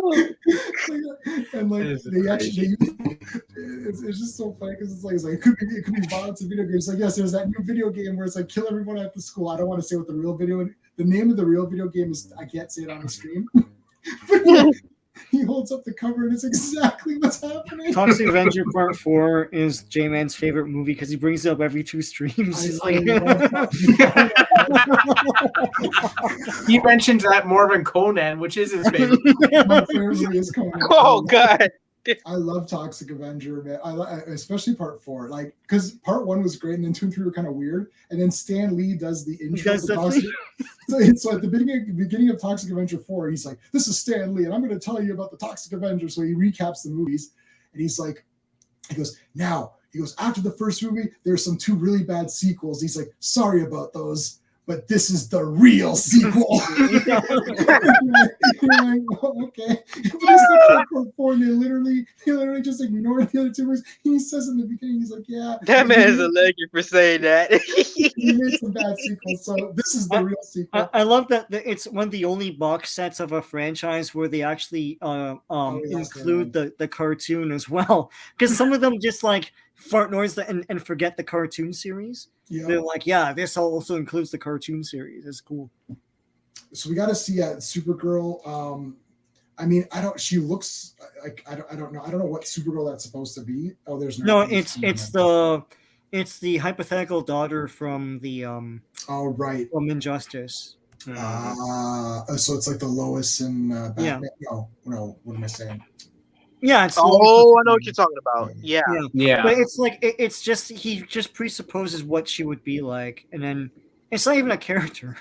So that's what you get in this one. Toxic Avenger reboot. Oh my god. Yeah, there's been a talk of a reboot for a long time, but done as a serious like horror movie. I don't know. Sure. Well, would it work as a serious horror movie? I can't picture it as that. No. It'll never make it. You guys gotta watch Toxic Avenger Part 4, Citizen Toxic. Everyone, that's a must-watch movie. Because you know what? I might actually check it out since you like it, man. I might check it out. Okay, so like Ron Jeremy is in it, and he plays the mayor of New Jersey, and he gets together a superhero team to kill the evil Toxic Avenger. And no! And he's introducing them all, and they're all the worst heroes ever. It's like they're really bad. And then there's one, and he's like, and we also have Dolphin Man. It's like literally this dolphin in this rain jacket. It's like, and then he's like, well, there's not really any water in New Jersey, so Dolphin Man's kind of pointless. But then the evil Toxic Avenger kills all the superheroes in 1 second. And then the other guy's like, did they kill everybody? He's like, yes. He goes, did they kill Dolphin Man? He's like, yes. He's like, no. It's like, not Dolphin Man. Not Dolphin Man.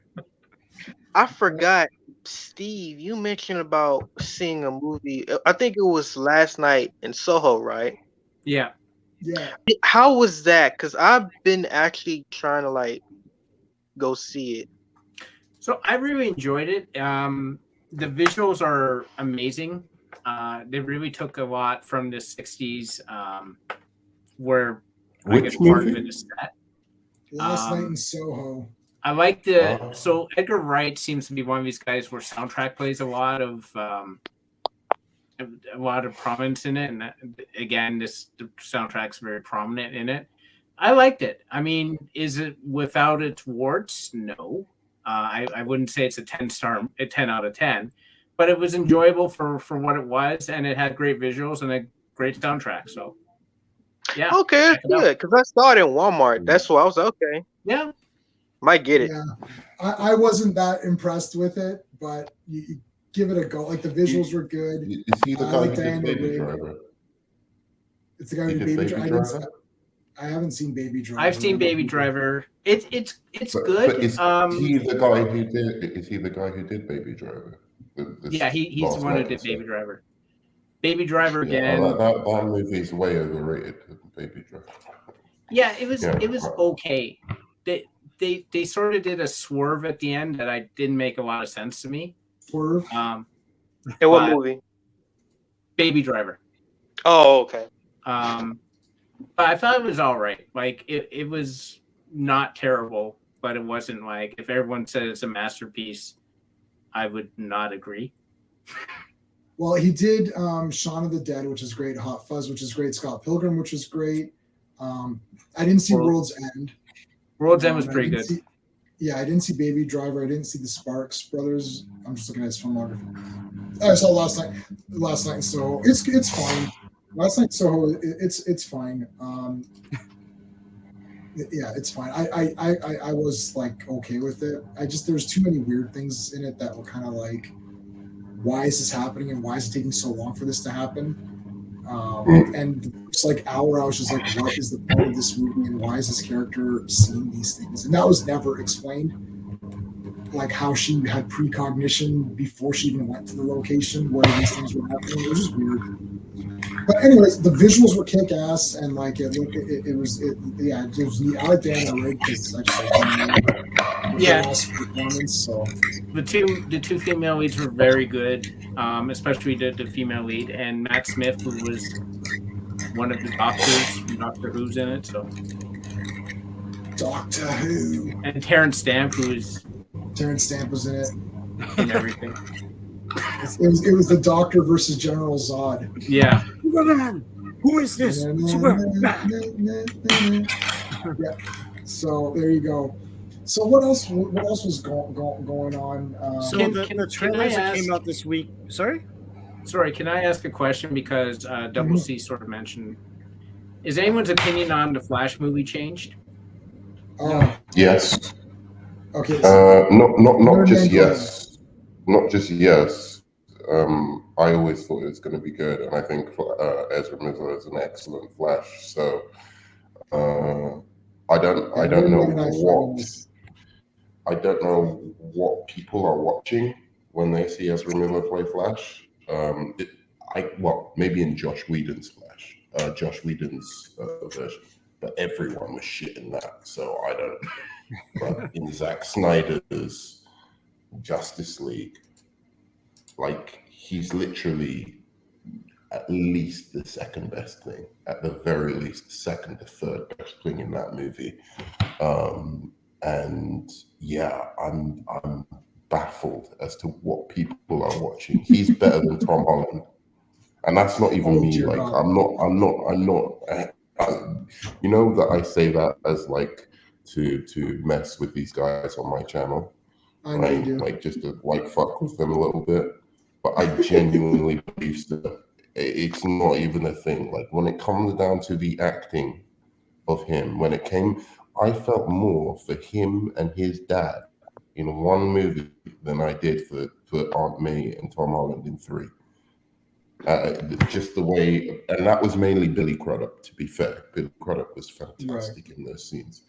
There was one line that was a bit awkward, but in any case, I've been Team Ezra, and I bet you, if this movie is good, that's all I was going to say. If this movie is good, he is going to shock everyone at how fantastic he is.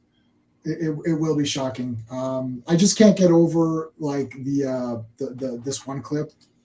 I just can't get over that clip of the Flash movie. So I was just like, sorry, I keep playing that. Hey, Clobberin, how's it going, dude? What Flash? Sorry, you're just making. Oh, I know you're just making fun of it. I'm making fun of it. Yeah. My thing is that I absolutely despised. Like I hated the Justice League. So it's just like I can't get into why didn't I like the Justice League movie? Yeah. Which one? Because none of the characters were good. It's like everyone except the villains were okay. It's like it's all just not dark, even a criticism.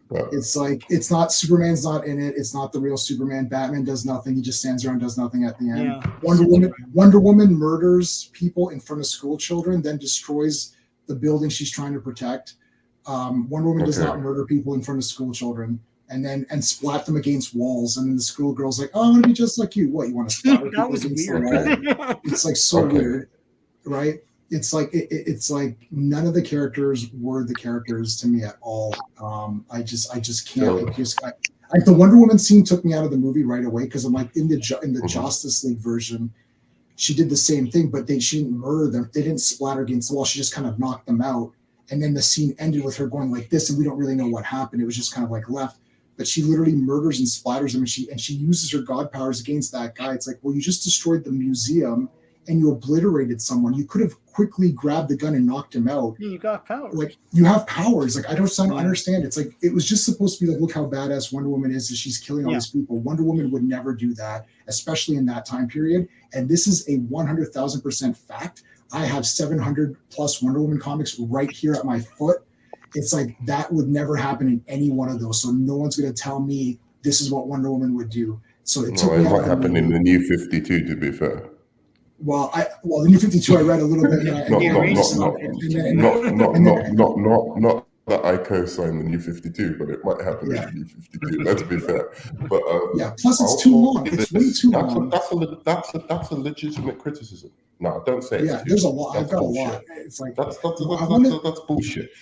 Because any movie, it doesn't matter if it's too long. It's the content within the movie. I mean, we watch fucking Breaking Bad. Are we going to go, oh, Breaking Bad's too long? I mean, it's not fucking too long. It's not the movie. Well, it's too long because there's no storyline. You have to get into the content of the movie. Yeah, the last half an hour is rubbish. Why? The last half, again, you gave two legitimate criticisms. The fact that the characters are bad, I don't buy that, because you watch MCU movies at times and told me that they're good. So I don't see how you can talk about the characterization. Spider-Man, No Way Home, the characterization of these characters is as bland and as simple and as but it's not. It doesn't anger me. Spider-Man didn't go around murdering people. But Spider-Man didn't go around murdering people. It's like Avengers. They go around murdering people. They got Avengers, Winter Soldier. Do you like them? Do I like Winter Soldier? Yeah, it's a cool movie. Okay, he goes around murdering people. I know, but I don't care about Winter Soldier. That's Winter Soldier, not Wonder Woman. Okay. Wonder Woman doesn't do that. Yeah, that's the context of the character. What's the context of the character? I would give you that is a legitimate critique. I don't like that. No. The fact that all of the characters were bad and comic inaccurate is not. I didn't say comic inaccurate. I'm saying they're bad. Here's what I think happened, Jammin. Here's what I think happened, Jammin. You rightly so think that Man of Steel and Baby S is a piece of shit. Rightly so. Terrible movies. Yeah. You've taken that discomfort with Zack Snyder and you've projected it onto Justice League, because he helped me a lot by making it. He is the Superman he presents in that is very, very different until this epilogue scene. The Wonder Woman, for the most part, she does kill people, which again, Zack Snyder, I don't like it. But if you have it, like, put it this way, I have to just say, like, this version of the Justice League kill. That's how I kind of have got my head around it at this point, because in the end of the day, there's nothing to say really when it comes down to it. The core fundamentals of these characters, that there's absolutely zero way they could kill. That's just not a true absolute characteristic. It's something I'd like. But it shouldn't impact how you see a film. A film is its own thing. But the thing is for me, it's like, if it's not the characters, then what are you selling me? Like, when someone says we're going to make a Justice League movie, in my head, I'm like, I'm going to see Superman and Batman and Wonder Woman teaming up and fighting guys. It's like Superman in a black costume who's not even in the movie for most of the time. Wonder Woman's a killer. It's like Batman is just useless at the end. Where's all of his gadgets and his armor and his tech? He just gathers everyone together and walks off the movie. Aquaman literally drinks a bottle of whiskey and throws it in the ocean. It's like, buddy, that's your home. It's weird out of character stuff. It's all out of character. It's all bad. None of it. And it's where are the plot holes? Where are the plot holes? Where are the plot conveniences? He's done a version of the character now. Okay, let me give you an example. I don't like that version, and that's it for me. It doesn't matter. Would Wonder Woman kneel down next to a class of people she's just saved and go, hey, you can be anything. You can be just like me. Is that something Wonder Woman would do? I didn't. Would she kneel down? Sorry? Would Wonder Woman say something like, hate is useless? Like, after, yeah, okay, I guess. Yeah, so, after Aquaman had explained to her like the situation with the Atlanteans and I saw the movie once. I don't remember all the details. I own it on 4K though.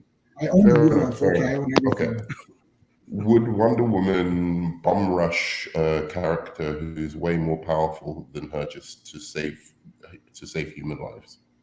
Yeah, sure. She would put herself in harm's way to save people. All right, good. Would Wonder Woman, I don't know, would Wonder Woman kneel down in front of a bunch of schoolgirls she's just saved and say, hey, you can be anything. You can even be just like me? I guess she would say that, but she murdered people The before that happened. situation is central to that makes no sense. It makes no sense. She just murdered people and blew up the side of the... She's supposed to save the museum, but she literally blew up the entire side of it. It's like, what was the point of that scene then? Granted, but what I'm trying to say is 9 out of 10 of the things she did, in fact, pretty much everything she did apart from that one scene, is actually accurate to Wonder Woman. But it's enough. She killed someone. Killed like 7 people in that scene. That she wouldn't murder anybody. That's 7. So every person she killed is one wrong thing. She blew up the building. That's one wrong thing. She did way more wrong things than good things in that scene. It's like she's murdering people. Calculation because it's a 4-hour movie.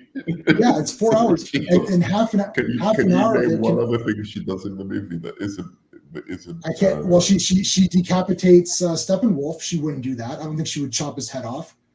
Again, look, I understand it. So I'm a huge Superman fan. We've sat there and talked about Man of Steel and how we fucking loathe that movie and all the reasons. So how did you go from loathing that to liking this Justice League movie?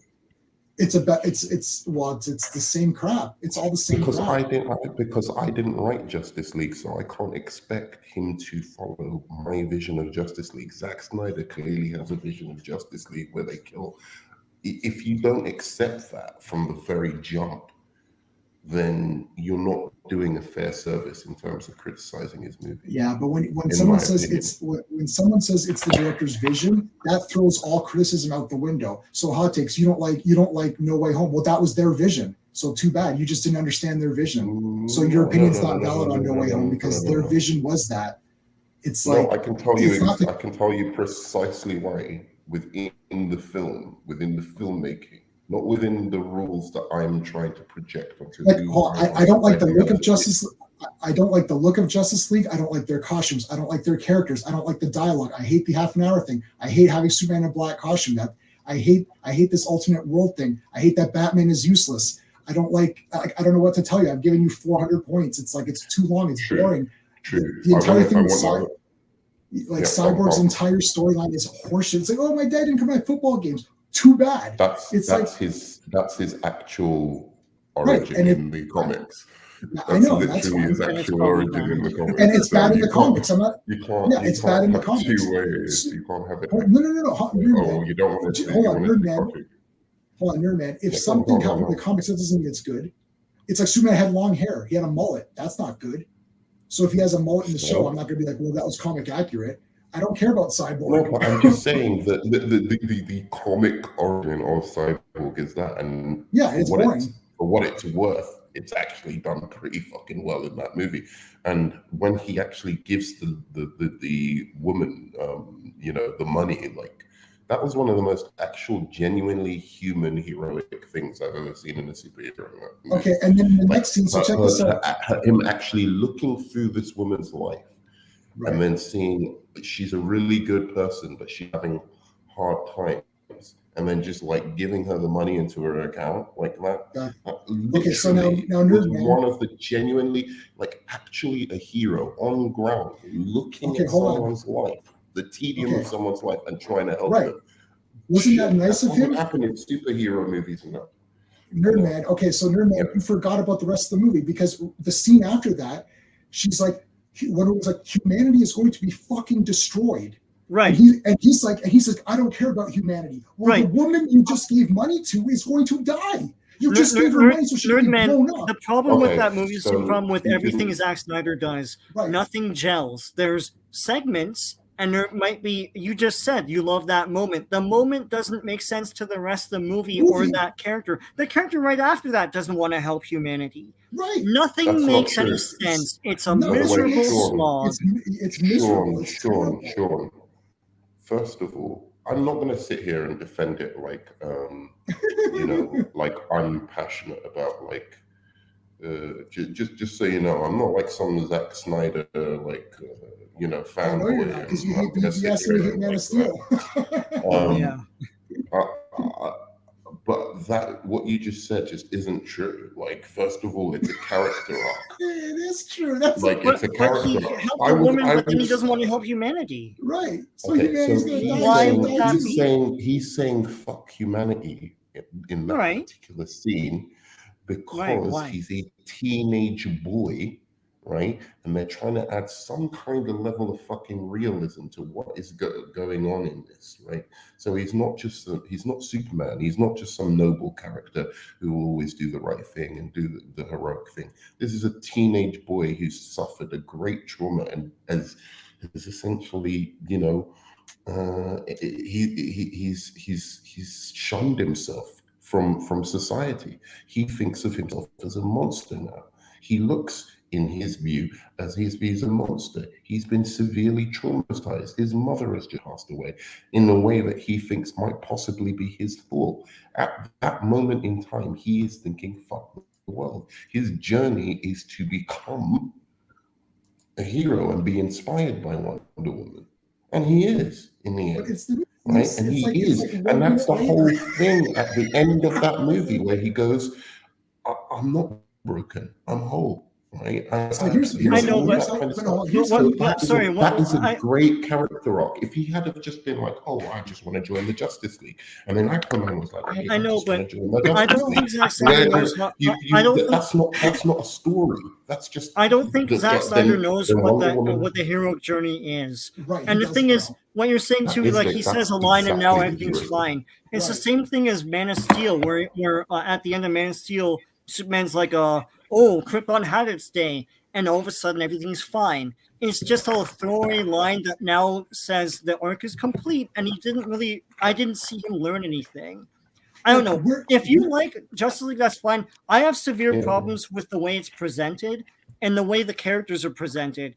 I don't accept Cyborg's arc as a real actual arc. It's just a bunch of stuff thrown at the screen and tied up with a line. And that's not story. Do you like Spider-Man No Way Home? I liked it, yeah. Yeah, you like. So what's your criticism of that now? Okay. What is Tobey Maguire or Andrew Garfield's arc in that movie? Their arc is to, let me see. They've gone through a lot of stuff. Don't bother. The answer is they don't have an arc. Okay. What's the difference? But why should they need an arc? It's not their movie. Why should Cyborg need an arc? Because they concentrate so much on him, and they're telling you he has an arc from guy who doesn't have powers, guy who gets powers, guy who hates his dad, guy who gives that woman money, guy who doesn't like humans, guy who at the end is like, now I'm whole. He doesn't like humans. Yeah. This is just false. Okay, humanity.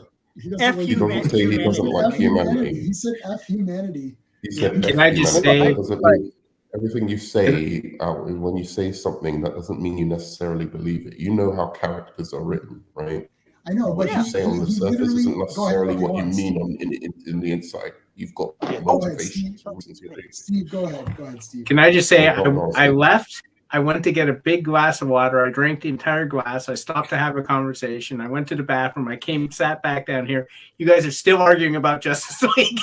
This is what Snyder does to people. I know. He doesn't unite people. He throws them apart. It's true. It's just weird that Nerdman that you hate BVS and Man of Steel and you love Justice League because it's all the same crap. It's just the same crapness. It's the same stuff. It's all the same crapness together. If you ask me what bits of the bit of movie I hate, and I'll bet you it's the exact same parts as you. Yeah, because I was going to get to a part. What's the part you hate? I can't stand it. I think it's okay. Go on, Sean. No, the epilogue I could take it or leave it. To me, that movie is really 2.5 hours long. I mean, sorry, 3.5 hours long, and not 4 hours, because that last half hour I could just cut out. You just literally stop My, watching. my problem with that movie is the frustrating plot hole where what's his name, Darkseid comes to Earth in prehistoric Earth, fights all the tribes of man or whatnot, but before he does that, he finds that the anti-life equation is on Earth, and so they show him seeing this, and then he fights all the guys. Then he leaves. Then we're led to believe that he forgot all this or something. That's what I don't understand about that movie. It doesn't make any sense. I don't think he finds the anti. I think it's a good point you're making, but I don't think he actually finds the anti-life equation.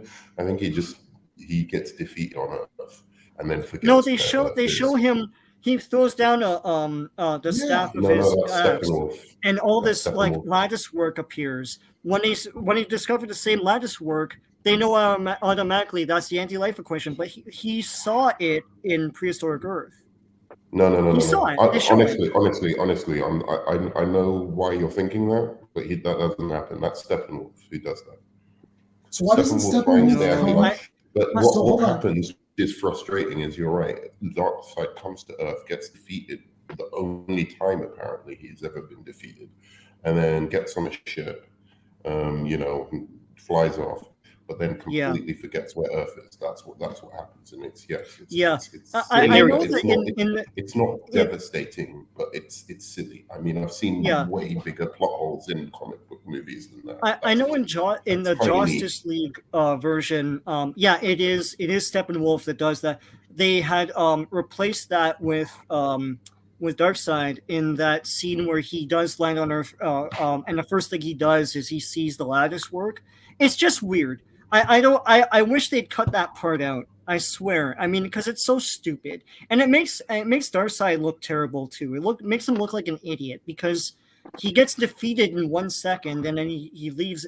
They could have done something else with Darkseid to make him more formidable, but that's just. Here's the other thing too. Why doesn't Steppenwolf come earlier? Like Steppenwolf waits for Superman to die, so he's like, "Oh, the Kryptonian's dead. Now I can go." Or you could have gone before he got there. Like, it's a silly. There was a Superman. It's a silly premise. I mean, I'm going to say why. Should I?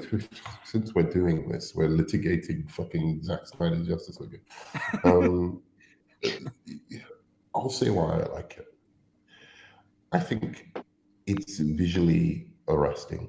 I think all of Zack Snyder's movies are visually actually quite arresting. Maybe you don't. I don't know. It could be that you don't see it the way I see it. But I see it as very visually arresting. I also think, for once, that there's true emotion in a Zack Snyder movie, which I've never seen before.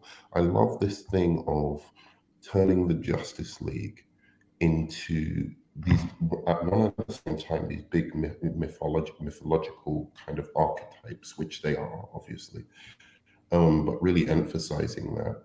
Their lineage to the Greek gods and all of this kind of stuff, but also making it like a very intimate story about like these gods and their dysfunctional relationships with their parents, right? He really brings it to how I feel like the comic books were with the Justice League, like the versions I like of the Justice League, where you're bringing all these gods together from very, very distinct and different worlds and different backgrounds and marrying those backgrounds seamlessly. Now, he has the Zack Snyder tinge over all of those backgrounds, but at the center, it is about these, as I said, these gods or whatever who have these just incredibly dysfunctional relationship with their parents. I loved all of the parent interactions in this movie, whether it was Hippolyta or with the father of Flash, fucking what's his name? But they or Silas Stone, all of that kind of stuff was, I think, excellently done. Aquaman with his problems with his mother as well.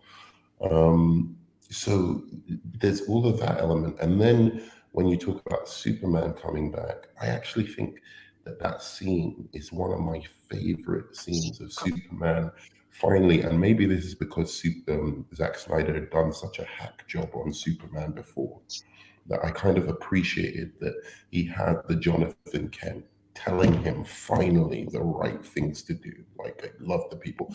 I love that scene when Superman's just like letting a butterfly float around his fingers. There's just small moments like that that are just, you know, as opposed to other Zack Snyder films, have real emotion and passion behind them. Plus, and this is the last thing I'll say, it has a very, very unique take, and even you've admitted this, J-Man, like on how he thought about how these powers would work in the real world for most of these heroes, like whether it be Superman or in particularly the Flash. He found a visual language, right, to a really unique visual language to demonstrate how these powers would operate if this was something like a facsimile of the real world, not the real world itself, a like facsimile of it. And I thought all of that was really as distasteful as I find the Justice League killing, and they weren't murdering just willy-nilly like they were in, you know, some of his other movies. But as distasteful as I find that, I think the good of it way outweighed the bad, like for the most part. So I live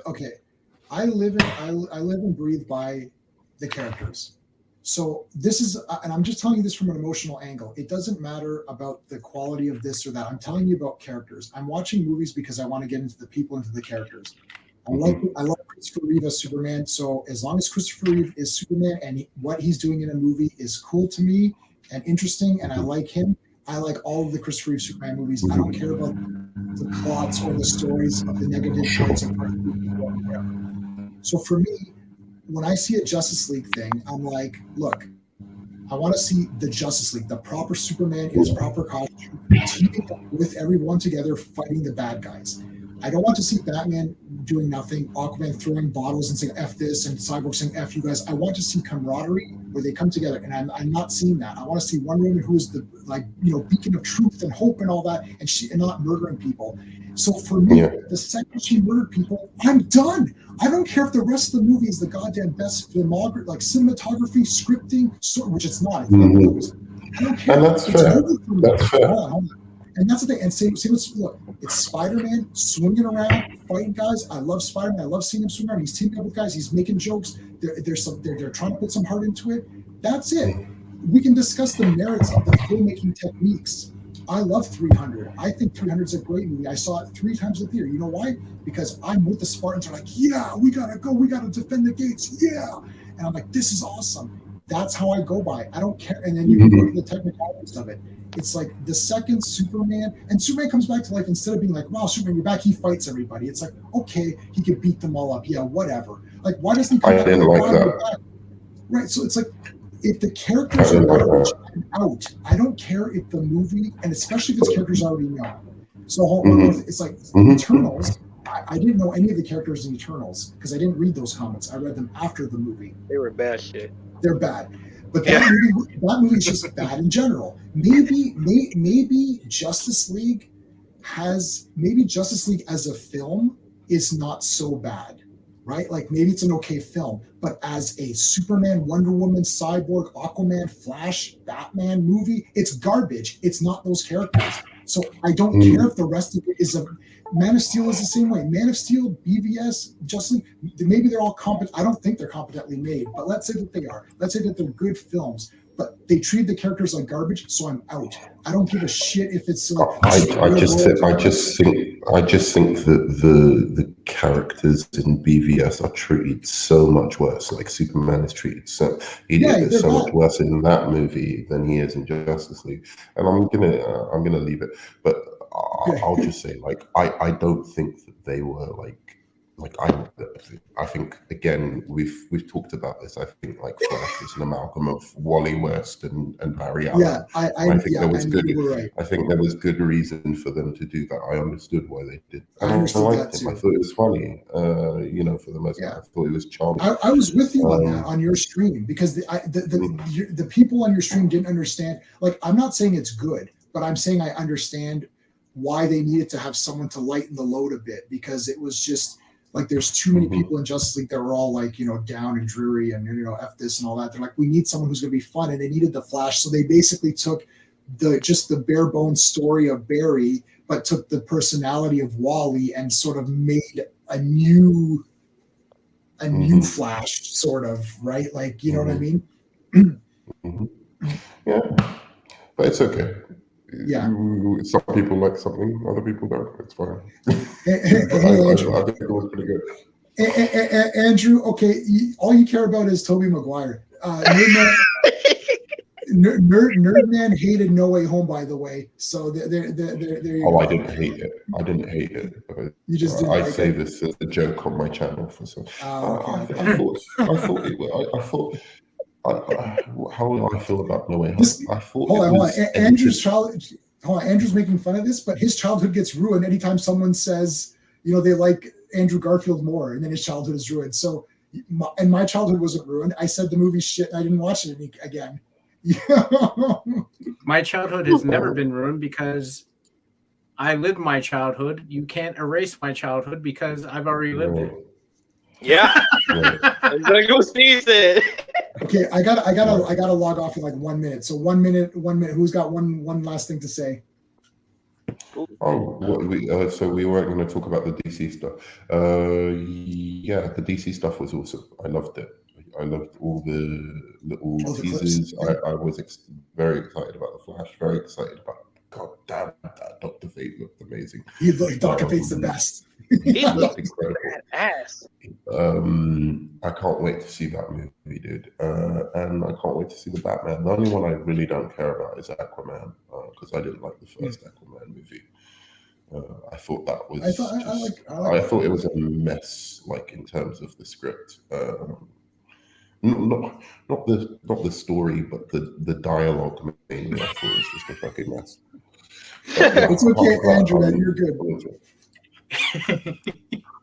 The problem is, Andrew, is that with a written comment, you never know the intent behind it, so you have to guess.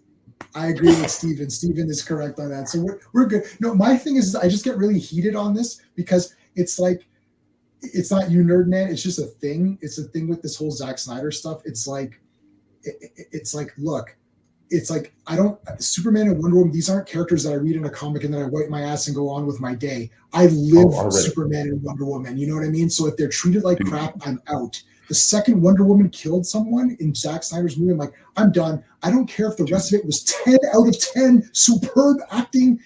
Wonder Woman doesn't do that, and I'm just done. So to me, J-Man, between me and you, I think you personally know how much I love Wonder Woman and Superman. I do, and the thing you wrote is very good. Yeah, I've sent 2 scripts over for him to like have a look at because I've written scripts about these characters just in case I ever get the opportunity.